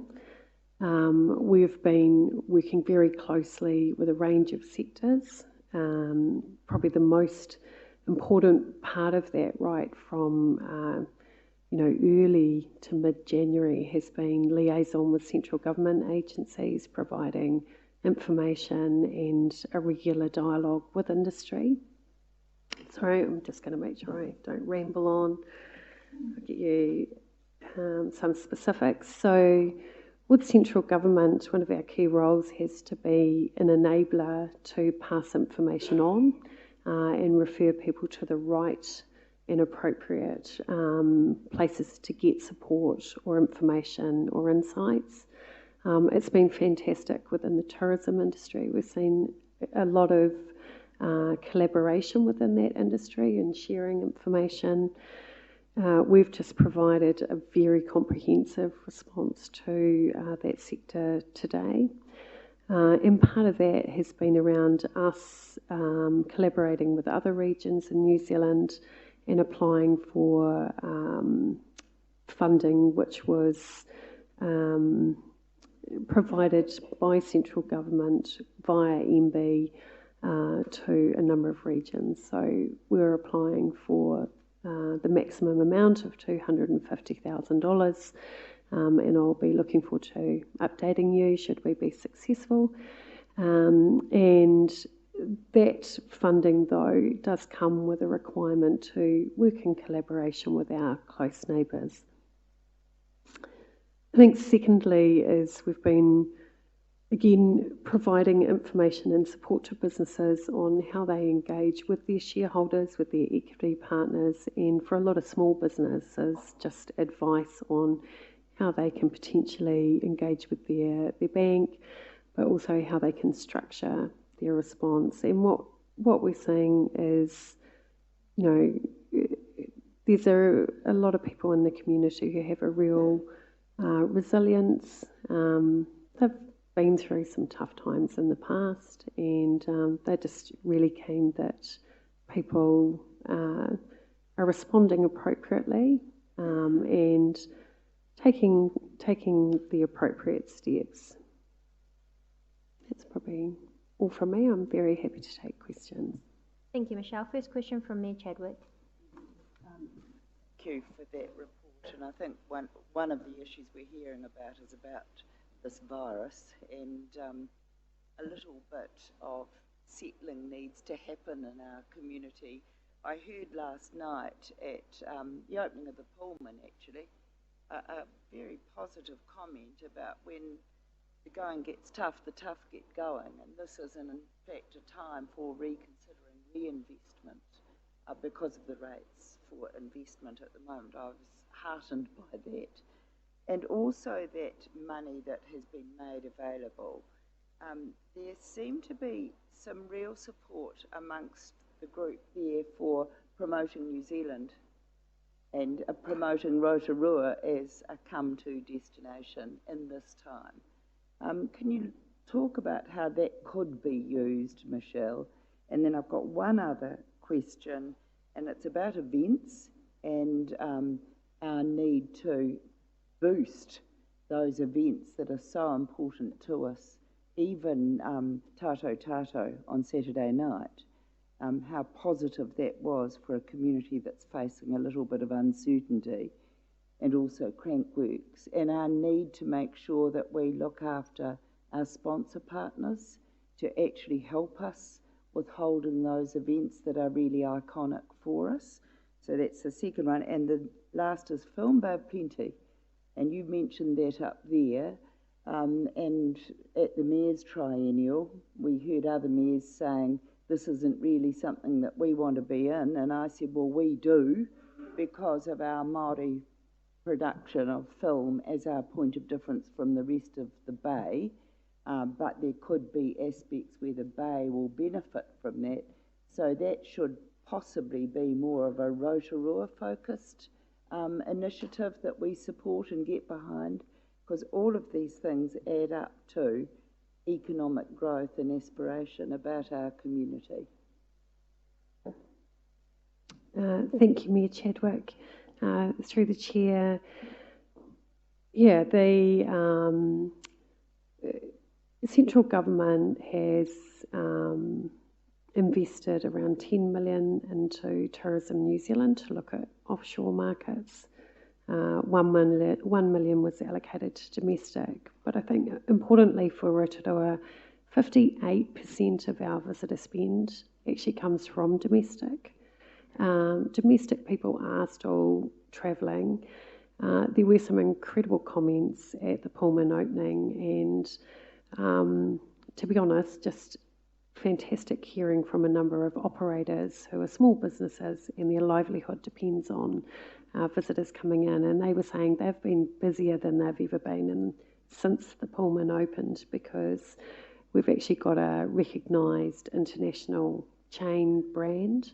And for a lot of international travellers, they don't know much about New Zealand.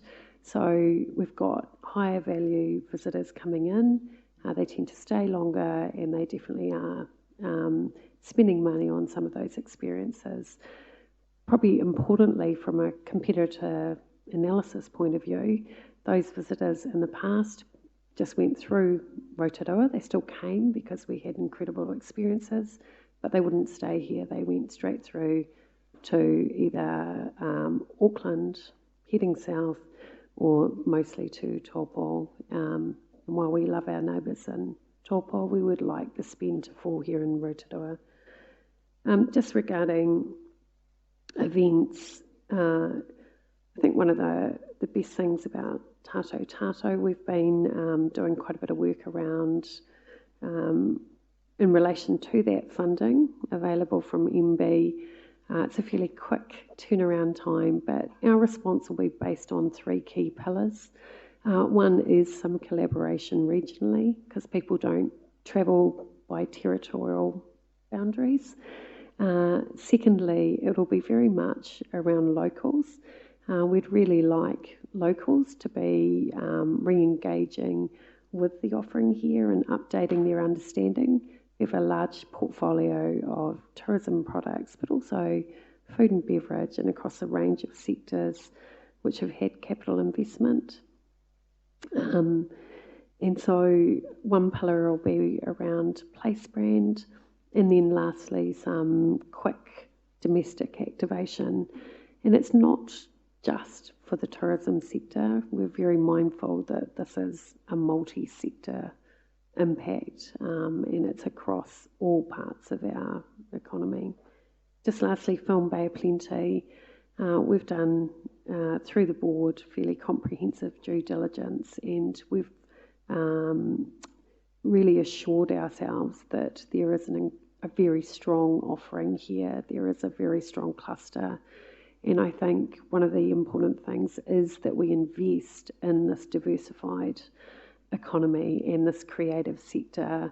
We do have talent, we have the right landscapes, so it's really identifying what are the barriers to conversion so that we can actually ensure the spend happens here. So that's yeah, it's been a really positive investment.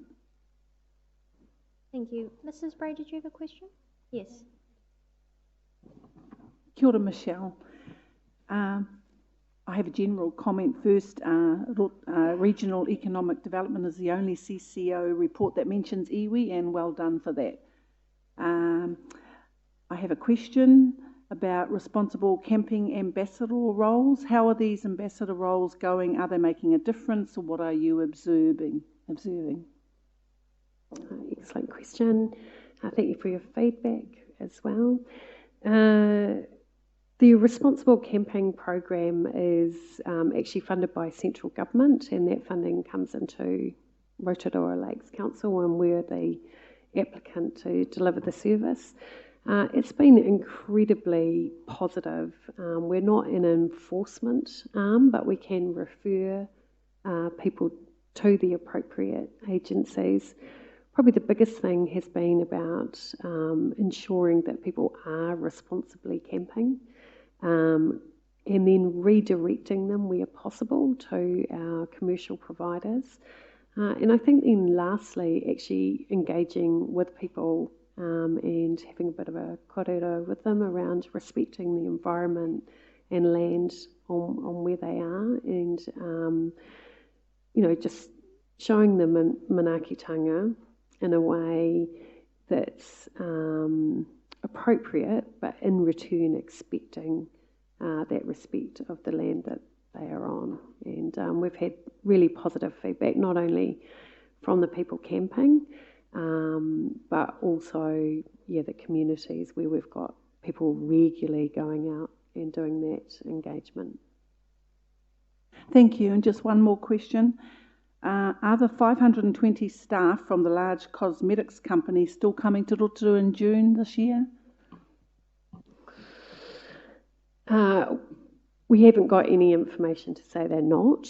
One of the things that has happened recently is we've seen, particularly in China, we've seen a resumption of domestic flights. So subject to the New Zealand travel ban, we're expecting them to come. Councillor McPherson.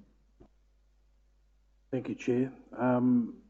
Thank you very much for your report. Comprehensive, fascinating. I noticed the response, the tourism support package that came through, about 10 million across the country, to me is quite a pragmatic, and yet it's quite creative in that it generates all sorts of responses that take account of the unfolding research reports about this virus. And my question is, and by the way, it's a package that's deliberately encouraging diversification. I think that's very wise strategically. But I wondered about parallel support in other sectors of our economy. Can you speak to that? Thank you. I think with the travel ban, one of the initial sectors that saw impact was the tourism sector. Obviously, the other key sector and very important to Rotorua is forestry. So central government responded very quickly in regards to tourism.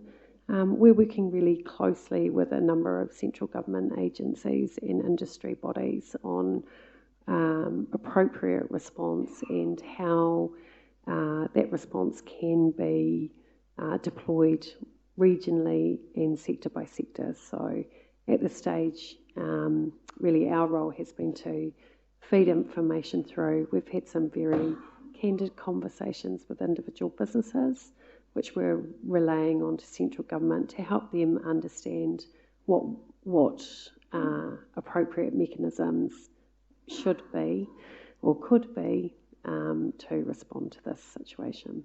Good. My follow-up question, therefore, is with regard to groups like Rotorua X, is there planning underway now to encourage business recovery and rebound strategies that could be appropriate in the circumstances? Thanks. Yes, we're aware of a number of programs, again, through central government, which will look at supporting individual businesses that are being considered at this time. But I would, it would be great to use this forum to say that we're also encouraging businesses to come in and talk to us. We have within our ED team the right sort of skill sets and capability and capacity to talk to companies and advise them on strategies to support there. You know, we're always doing that, but particularly in this current situation. I appreciate that. Thank you. Thank you. There appear to be no further questions. No? Well, thank you very much, Michelle. Thank you for your update and your answer to our questions today. Thank you, Madam Chair. Well, I need to call for a mover and a seconder to receive those reports. Thank you. Moved Mr. Waru, seconded Councillor Kumar. And that's that the report operational and financial updates for Council from Infracore Limited, Rotorua Airport Limited and Rotorua Economic Development Limited be received. I put that to the vote. All those in favour, please say aye. Aye. Carried. Thank you very much. We now need a resolution to go into public excluded. Moved Councillor Donaldson, seconded Councillor Okawa Tate. That we go into... Wait, do I need to... Yeah. And the reason that we're going to public excluded is due to an obligation of confidence and to protect the public interest. So I had a mover and seconder, didn't I? Yep, up there. All those in favour, please say aye. Carried. Thank you. Now, as the public start to make their way out, did you guys want to just push through for this confidential?